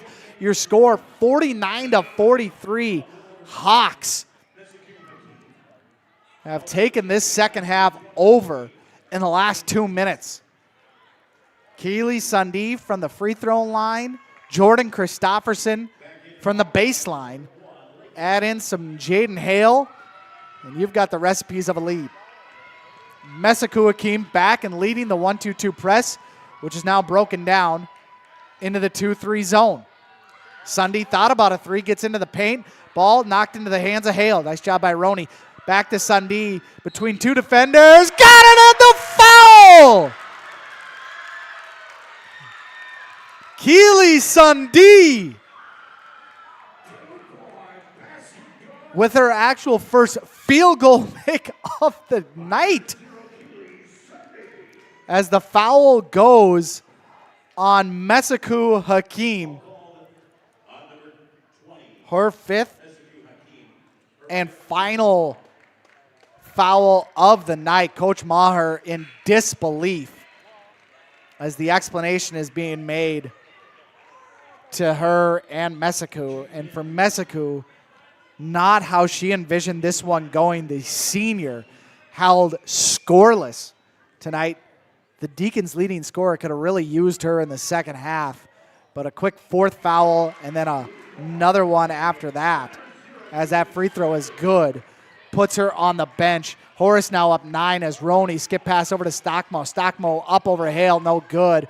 Ball being knocked around, being brought down by Donnelly. Donnelly quickly ahead into the hands of Sundee. Sundee guarded by Pace. Shot is up. It's going to go off the top of the backboard, so no way that one can be good. The foul on Peace Hakeem, though, does stand. Her fourth personal.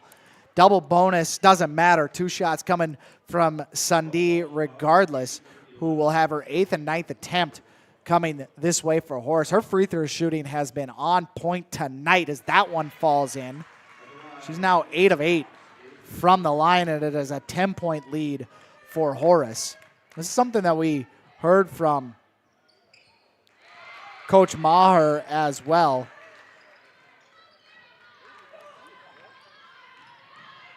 As that one goes in. Pass down to Stockmo, shot up and good. Back to a 9-point lead for Shanley. As Stockmo, her second bucket of the half, and that one is up for Hale. Hale's third bucket, and then a near turnover by Shanley. Just under 5 minutes to go in this second half, 56-45 our score. Make sure to stay tuned to the Tommy's Express Car Wash postgame show. This one's going to be a foul on Ava Newen. It's be her second personal, 6th team foul for Horace. One more and Shanley will go to the line. Jaden Hale held to 5 points in that second half.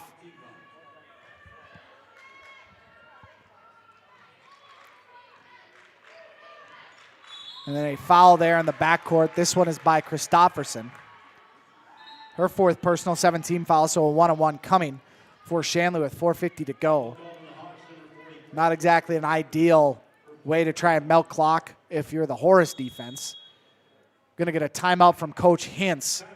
With 4:50 to go in the second half, we'll break as well. Your score, Horace 56, Shanley 45. You're watching North Dakota High School basketball on your live event. Hi, we're Jim and Bernie Berkemeyer, and we're inviting you on a holiday vacations tour. Join us on an Alaska and Glacier Bay cruise July 23rd to August 4th. We'll discover the cities of Anchorage and Fairbanks and enjoy a guided tour in Denali National Park. We'll also relax on a wonderful 4-night cruise, including Glacier Bay National Park. Visit holidayvacations.com, keyword RJ for more information and to watch a travel show, or call 888-557-1020 for a free brochure.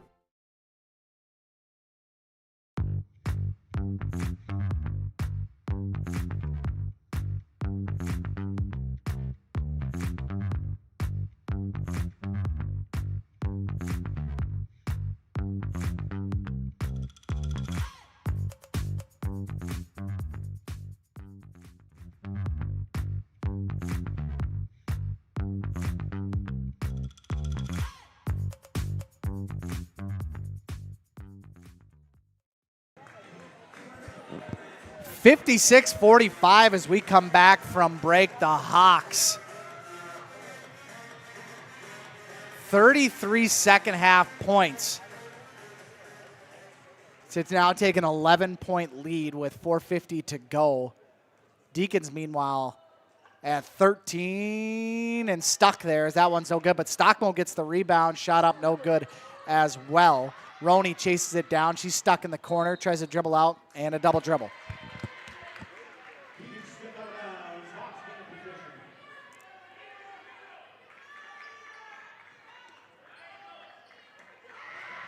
Turnover in the backcourt as Isaac comes away with it. She's fouling on the way up. 2 shots coming. Let's see what this call is going to be on. It's Sundee, her second personal, 8th team foul. And Isaac will go to the line. Adora Isaac, who has been held in check in this second half. Had 4 points in the first.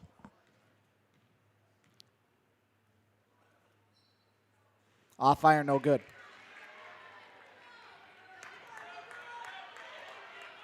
33-13. The score difference in this second half, a 20-point gap, has created the 11-point advantage for Shanley. Free throw was no good, and then a turnover in the backcourt as Hale dribbles it up, has it knocked out of her hands by Roney. Stockmo, in her attempt to try and save it, just threw it away.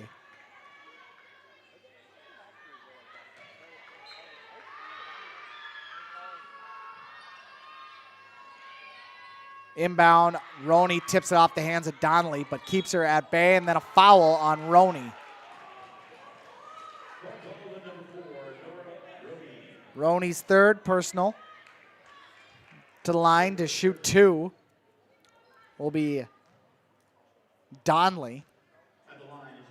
11 points in that first half, only 3 so far in this one.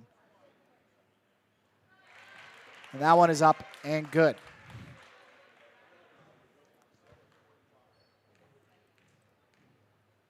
(57-45). 4:27 to go as Donnelly puts the next one in there as well.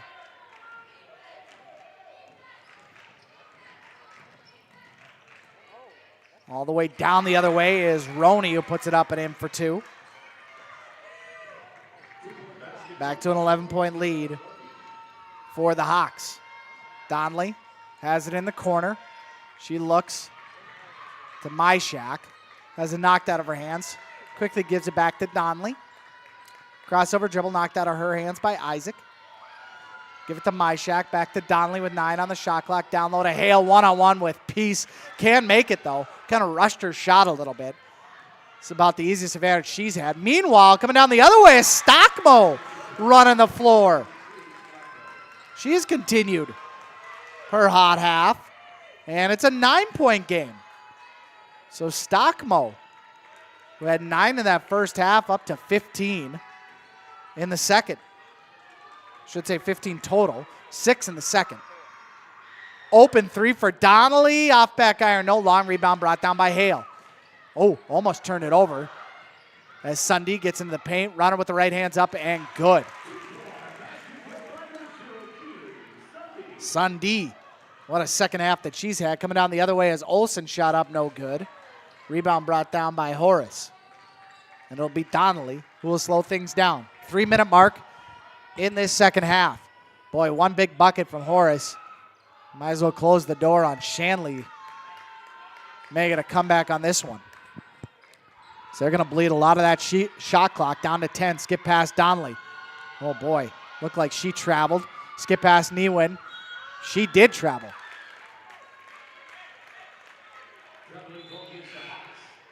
Move those feet before she dribbled as Christofferson checks in with 4 fouls. Dietz checks in for Roney. An interesting move. Roney has been Shanley's best player, but she is gassed right now. Needs a break. So I understand why you do that. Meanwhile, Stockmo is in. Pass down low is a turnover. With 2:30 to go in the first half. Needed points in that possession if you're Shanley. I just don't think it's going to happen right now as Donnelly makes it up. Skip pass down to Hale, who knows bleeding clock is more important than getting buckets, despite the fact she's going to finish well short of her season average. She'd rather take the 8th win than 25 total points. Her team feels that same way as well. Shanley refusing to foul at this point. Myshak, deep 3, off iron, no good. Long rebound goes out of bounds. Will go to Shanley, but a lot of clock comes off. Now we're down to 2:03 left in this game. As Flaherty is in, Isaac is out.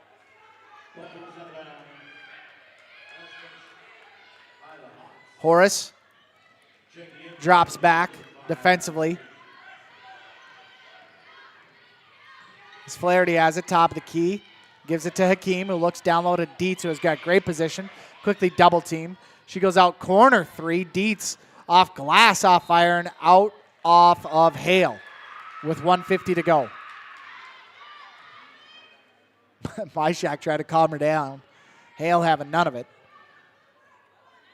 So many metrics, points per game, percentage of free throw and field goal just not met in tonight's contest, really for either team.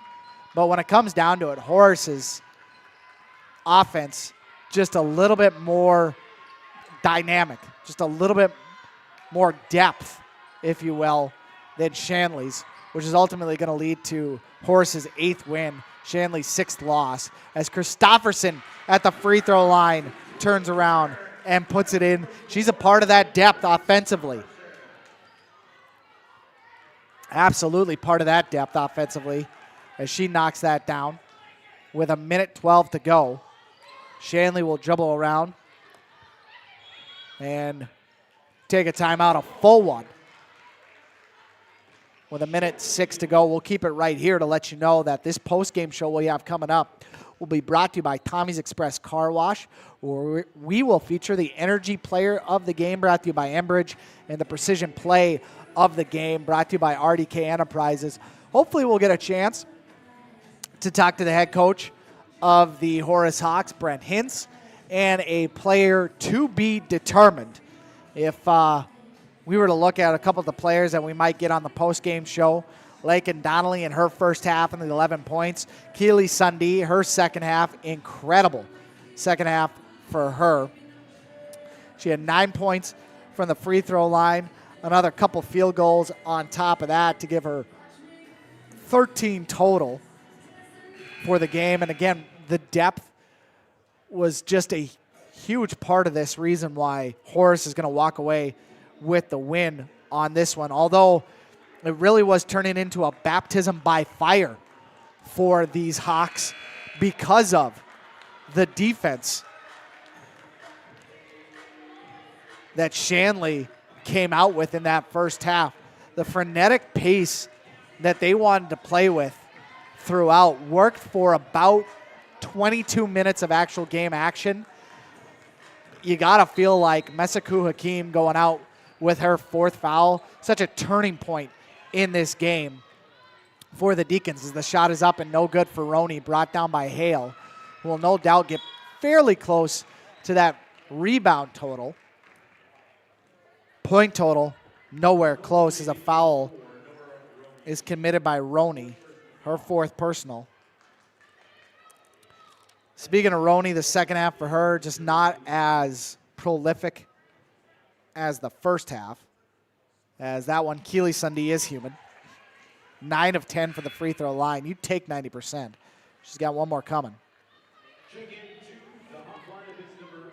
We'll get you some of those numbers on the Tommy's Express Car Wash post-game show as Myshak checks out. And another miss for Keely Sundee.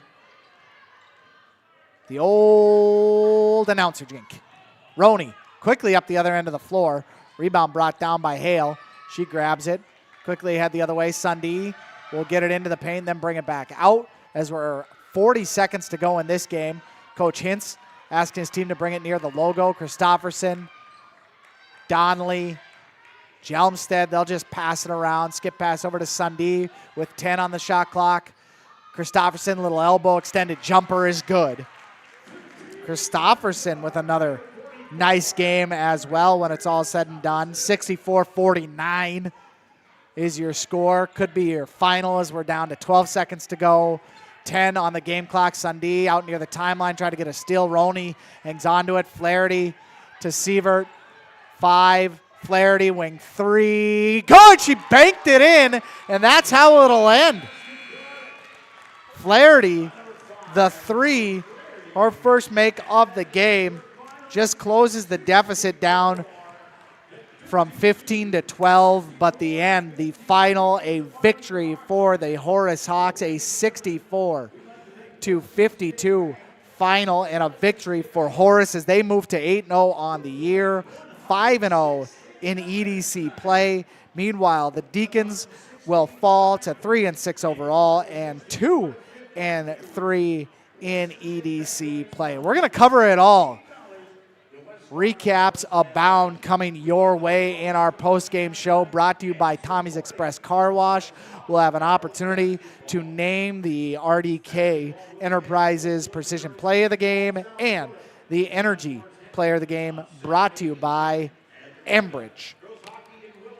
Your final from the Hawks Nest in Horace. The Horace Hawks 64, the Shanley Deacons 52. You're watching North Dakota High School basketball on your live event. College goes far beyond the buildings, classrooms, and the tests. It's about making new friends, trying something different, and discovering your purpose. It's about getting involved, supporting your community, and joining the conversation. It's about learning, growing, and finding your passion. This is not your average classroom. This is the University of Minnesota Crookston.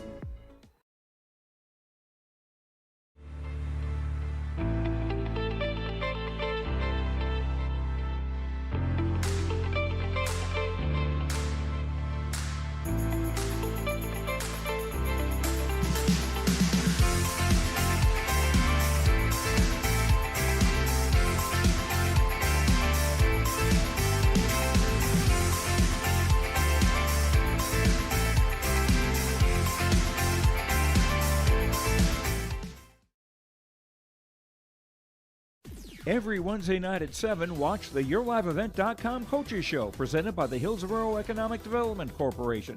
Stay up to date with the latest goings-on in the region as we'll hear from area coaches in North Dakota and Minnesota. Plus, we'll highlight area high school seniors and their achievements in the classroom and on the court with our Senior Spotlight.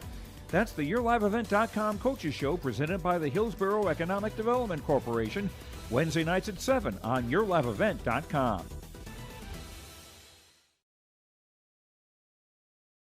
For 20 years, 702 Communications has been connecting people and businesses to the world through internet, telephone, and TV. And as your needs have changed, so has 702. Our dedication to our community and customers runs deep, So when you call, we listen. And you can trust that we'll never stop working to bring the latest technology to our friends and neighbors. Thank you for 20 years in business. The best is yet to come. In Hope, North Dakota, we aren't just a town, we're a community, one that you can be proud of, where you and your family can grow. With available jobs, affordable housing, a golf course and pool, the Sportsman Club, and great educational opportunities. There hasn't been a better time to join the Hope community, ideally located between Fargo, Grand Forks, and Jamestown. For more information, go to www.hopend.com. Live, work, and play in Hope, North Dakota. If you want help from a firm that has integrity and respect, strives for excellence, and is interested in the betterment of the community, look no farther than Onstead Twitchell Attorneys. Our team of attorneys has dedicated and talented professionals who are committed to improving the lives of their clients and providing custom legal solutions with integrity and excellence. We have offices in West Fargo, Hillsborough, Maddox, Page, and Castleton. Or visit our website, www.onsteadlaw.com. This is Chris from RDK Enterprises, your local precision planting dealer. Manage what you can to overcome what you cannot. Farming is all about preparing your operation to be successful when given an opportunity. Invest a few minutes and bring in your seed meters to be reconditioned and calibrated. We have some room, so give us a call and we can help you overcome those simple obstacles. RDK Enterprises, 636-2119 or planterdoc.com. Buying a new home, but worried about the interest rate and terms from your bank? At First Class Mortgage, we'll find a mortgage that fits your needs. Shopping national banks and other lenders for the lowest rate and most affordable terms. Saving you time and money. So all you need to worry about is enjoying your new home. First Class Mortgage. Our expertise, your peace of mind. Put an expert to work for you. Call today.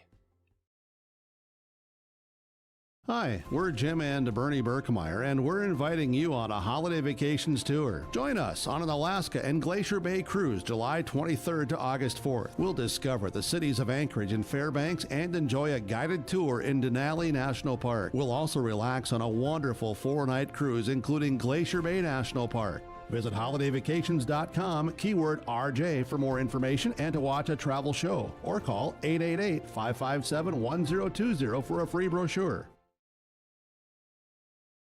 R&J Broadcasting Incorporated is hiring a full-time play-by-play sports announcer and broadcast sales representative. Duties include selling advertising time for radio, digital, video streaming, and regional cable TV. Play-by-play responsibilities include live play-by-play of local sporting events for radio, video streaming, and regional cable TV broadcasts. Wage plus talent and commission pay structure with full-time benefits package offered. For more information or to apply, email apply@rjbroadcasting.com. That's apply@rjbroadcasting.com. Where other banks see risk, Bell sees opportunity. As an SBA preferred lender, we make loan decisions locally because we know your potential. When Bob and Dan from Alderon Industries came to us for a loan, we saw them. One of the first things I realized with Bob and Dan, they were really hardworking people and they were passionate about their business. When I meet with Bell, I feel seen. They saw our vision and then they made it happen. Your small business is not just your job, it's your whole world. We'll help you get it right. Dan Gutterson back with you here on the Tommy's Express post-game show. Horace Hawks come away with the victory 64-52. Tommy's Express Car Wash, love your ride at Tommy's Express Car Wash. Sign up for the Tommy Club through the app today, and new members get their first 30 days free. Tommy's Express Car Wash with 2 locations in Fargo and 2 in Moorhead. They have the tools and the expertise to keep your car clean inside and out. A big victory for Horace as they move to 8-0 overall. We'll hopefully get a chance to talk to the head coach, Brent Hintz, in this post-game show, and potentially a player. I want to talk to him about really what sparked the second half for these Horace Hawks.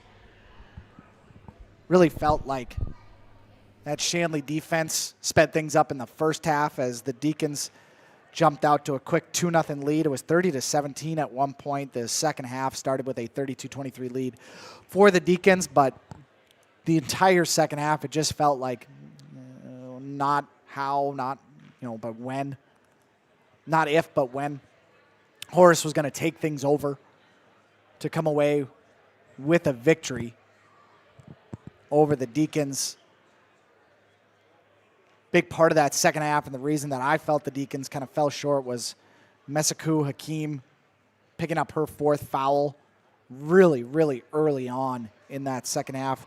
Just a non-factor was Mesaku offensively, but defensively she was the top of that 1-2-1-1 full court press. She has length that caused fits. She's very athletic. Made life miserable for Horace. And it also just didn't allow them to get into their offense at all either. In the second half, it seemed like things got spread out a little bit more for them. And the point totals would bear that out as well. We'll get to those in a minute. First, though, we'll take another break. And when we come back, we'll get you some point totals and hopefully be joined by the head coach of the Horace Hawks. You're watching North Dakota High School basketball on your live event. I'm Freya Angen. I'm confident during the match, and when it's time for college, I'm confident Bank of North Dakota will help me make good student loan decisions. Visit bnd.nd.gov/confident. I'm Lily Bill. I'm confident on the court, and when it's time for college, I'm confident Bank of North Dakota will help me make good student loan decisions. Visit bnd.nd.gov/confident.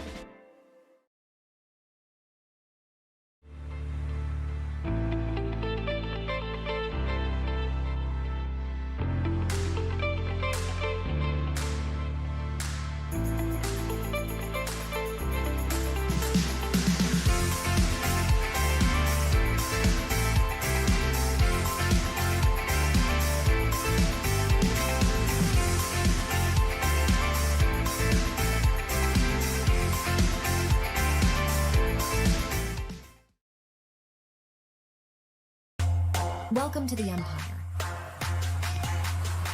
We have open gym times and 2 full courts with 6 basketball hoops. Court rentals are available. You can even host your own tournaments. Memberships are available. The Emperor's Club. Hone your skills and improve your game. Basketball and volleyball training classes are available now. The Empire, Fargo's newest sports complex. At Enbridge, we believe sustainability is the foundation of our success. How well we perform as a steward of our environment, a safe operator of essential energy infrastructure, a good neighbor, and a diverse employer defines our success. Learn more about Enbridge's environmental, social, and governance commitments and our Indigenous Reconciliation Plan at enbridge.com.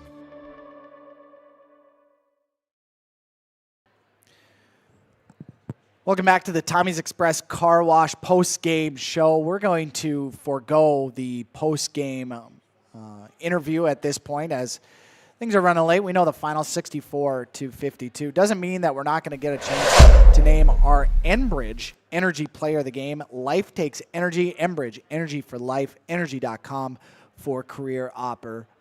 For that, got to give it to Lankin Donnelly. Her first half, 11 points to lead the way for Horace. Really kept them in this game through a tough stretch offensively in that half.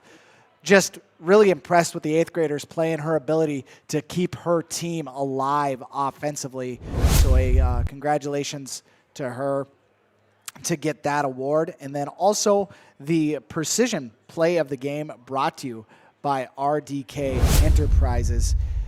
You know, for me, the Precision Play of the Game really kind of came down to Keely Sundee's ability to make free throws throughout that contest in the second half specifically, where she totaled up 13 points, all of those in the second half, most of those from the free throw line. Congratulations to her for the RDK play of the game. RDK Enterprises, Hillsborough and Drayton for precision planting updates, information, questions. Contact RDK Enterprises, Hillsborough and Drayton, 701-636-2119 or visit planterdoc.com. RDK Enterprises is here to help you. Well, I'm going to stand corrected as we're going to have both the coach and Keely Sundee join us. We're going to take a quick break while we adjust, and when we come back, we'll get a chance to talk to both the head coach and our RDK Enterprises player of the game. You're watching North Dakota High School basketball on your live event. For a top-notch car wash experience, head to Fast Lane Car Wash, situated next to the Petro Stopping Center in Fargo. They treat every vehicle with the same respect and care as their own, ensuring that your car is in good hands from pre-wash preparation to hand-dry finish. Check out the Fast Lane Car Wash on the west side of the Petro Stopping Center in Fargo and spruce up your ride with interior detailing, buff, and wax at the Fast Lane with Thomas, weekdays from 9 to 2. Call 701-799-8226 to schedule an appointment. A game without a crowd is just a scrimmage. A performance without an audience is just a rehearsal. Without your presence, high school sports and the performing arts aren't possible. Ensure that these essential extracurricular activities continue to enrich the lives of students in North Dakota. Purchase a ticket to your local high school's game or performance. This message presented by the NDHSAA and the North Dakota Interscholastic Athletic Administrators Association. Back here on the Tommy's Express Car Wash post-game show for your live event. I'm joined by Keely Sundee. 13 points on the second half for you and your guys' victory. Keely, the second half for you, you just seemed to be able to carry the offense, getting to the free throw line, kind of pushing things. What changed for your team after what was really just a tough first half offensively? I think we all went into the locker room and we all had the same mindset. We all wanted to win the game, obviously, and we know as a team, we have strengths. We have everyone on the team who can step up.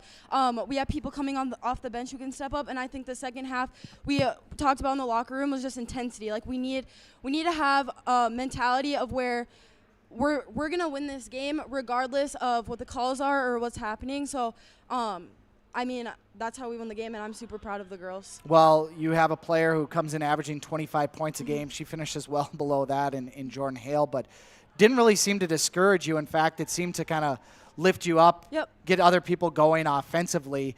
Most of your work, like I said, done from the free throw line. You were 9 of 11. Were you aware that you had made the first 9 and then you missed your last 2? Are you going to have to shoot more free throws in practice coming up? I'll probably have to shoot a lot more, but it was just a really good game offensively. Talk as well about your guard combo with Lincoln Donnelly. She really carried the offense for you in the first half. Talk about her play a little bit. I love Lincoln. She gets us going as well.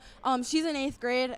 That's probably hard to believe because she doesn't carry herself like that. But I'm super proud of her because she always knows when to step up and she always knows how to make plays. And she's just a smart point guard in general. And she's a player that we look to when we need help, and we have a lot of players on the team who we can look to when we need help, but she's definitely one of those players, so she had a great night tonight. Yeah, you as well. Congratulations Thank on you. the win, Keely. I'll bring in your head coach and grab the mic from you, but good job tonight.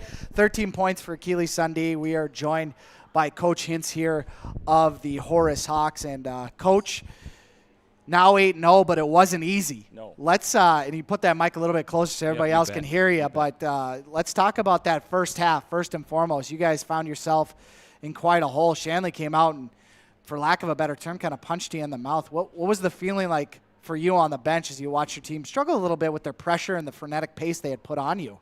No, I think you probably used a good analogy. They kind of punched us in the mouth, and we kind of got knocked back on our heels, and we did. We got flustered. We kind of lost our composure in the first half, but give them credit. They had a lot to do with that. They came out and played super hard. We've talked a lot lately about, that target on our back. We're going to get everybody's best shot, and Shanley came out and played a heck of a first half, man.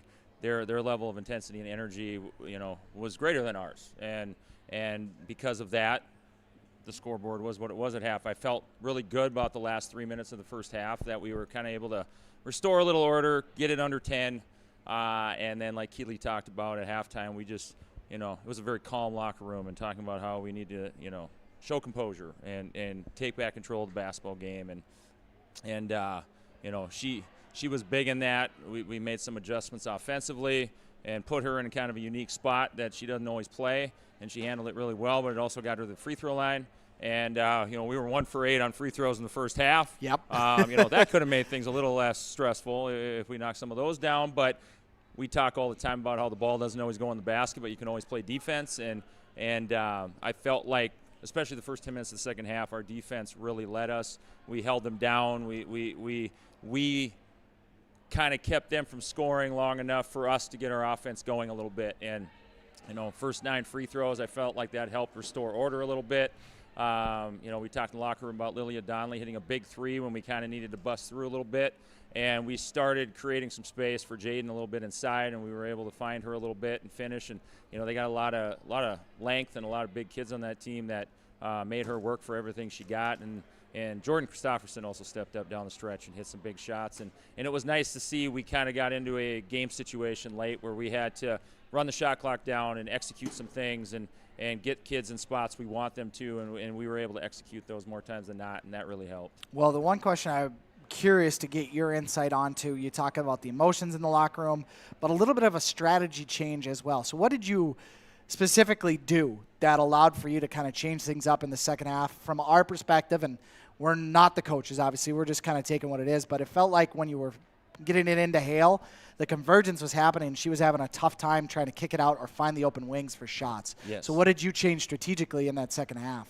First of all, I think in the first half we got sped up a little bit, and we weren't running an offense very often. We weren't getting, nobody was where they were supposed to be, and it was a good lesson for us that, if you're not where you're supposed to be, nothing really works. And so second half, I felt like early in the half we made a big adjustment where we put Keeley at the high post and kind of in the middle of that zone defense of Shanley's and try to get her the basketball so she could make decisions and make reads and make plays. And I thought that kind of helped just settle things down and restore order a little bit. And then a little bit later in the half, we made a switch again where we were able to start, spacing in the gaps on the perimeter a little bit. And with Jordan out of foul trouble there for a while, we were able to have Jaden, we're a lot better team when Jaden Hale and Jordan Christofferson are on the floor together doing their thing. And we were able to start getting them working inside a little bit and playing with each other, which then kind of lessened the pressure on the perimeter a little bit, allowed our guards to have some space. And so it was really just about, yes, getting kids in the right spot, but also getting them to understand where that spot is and getting them there. So, and that's a credit to them. They were able to calm their brains down and start executing. And so, again, we're a super young team, and this just showed a lot of growth again going down in the locker room by 9 at half and being able to come back and just chip away and then make a big run at some point to kind of push the lead out. And but again, give Shanley credit. They played a heck of a game, and we had to work really, really hard for this one, and they are playing some good basketball right now. They are. They came in winners of 3 straight. You hand them their first loss of 2024, first game of 2024. So we put that caveat on it. But, Coach, good job. Congratulations on the victory. And thank you for being here and covering the game. We truly appreciate it that you guys are giving girls basketball some exposure. So we truly appreciate that. Well, you guys keep playing like this. It'll be hard to not give the exposure to the Horace Hawks. You're welcome here anytime. Absolutely. Thank you, Coach Hintz, head coach of the Horace Hawks, as they get the victory tonight to move to 8-0 overall and 4-0 in the EDC this season. That's going to do it from the Hawks Nest in Horace, North Dakota. For Chris Crick, I'm Dan Gunnarsson saying thank you so much for joining us on tonight's broadcast from your live event of North Dakota High School Hoops.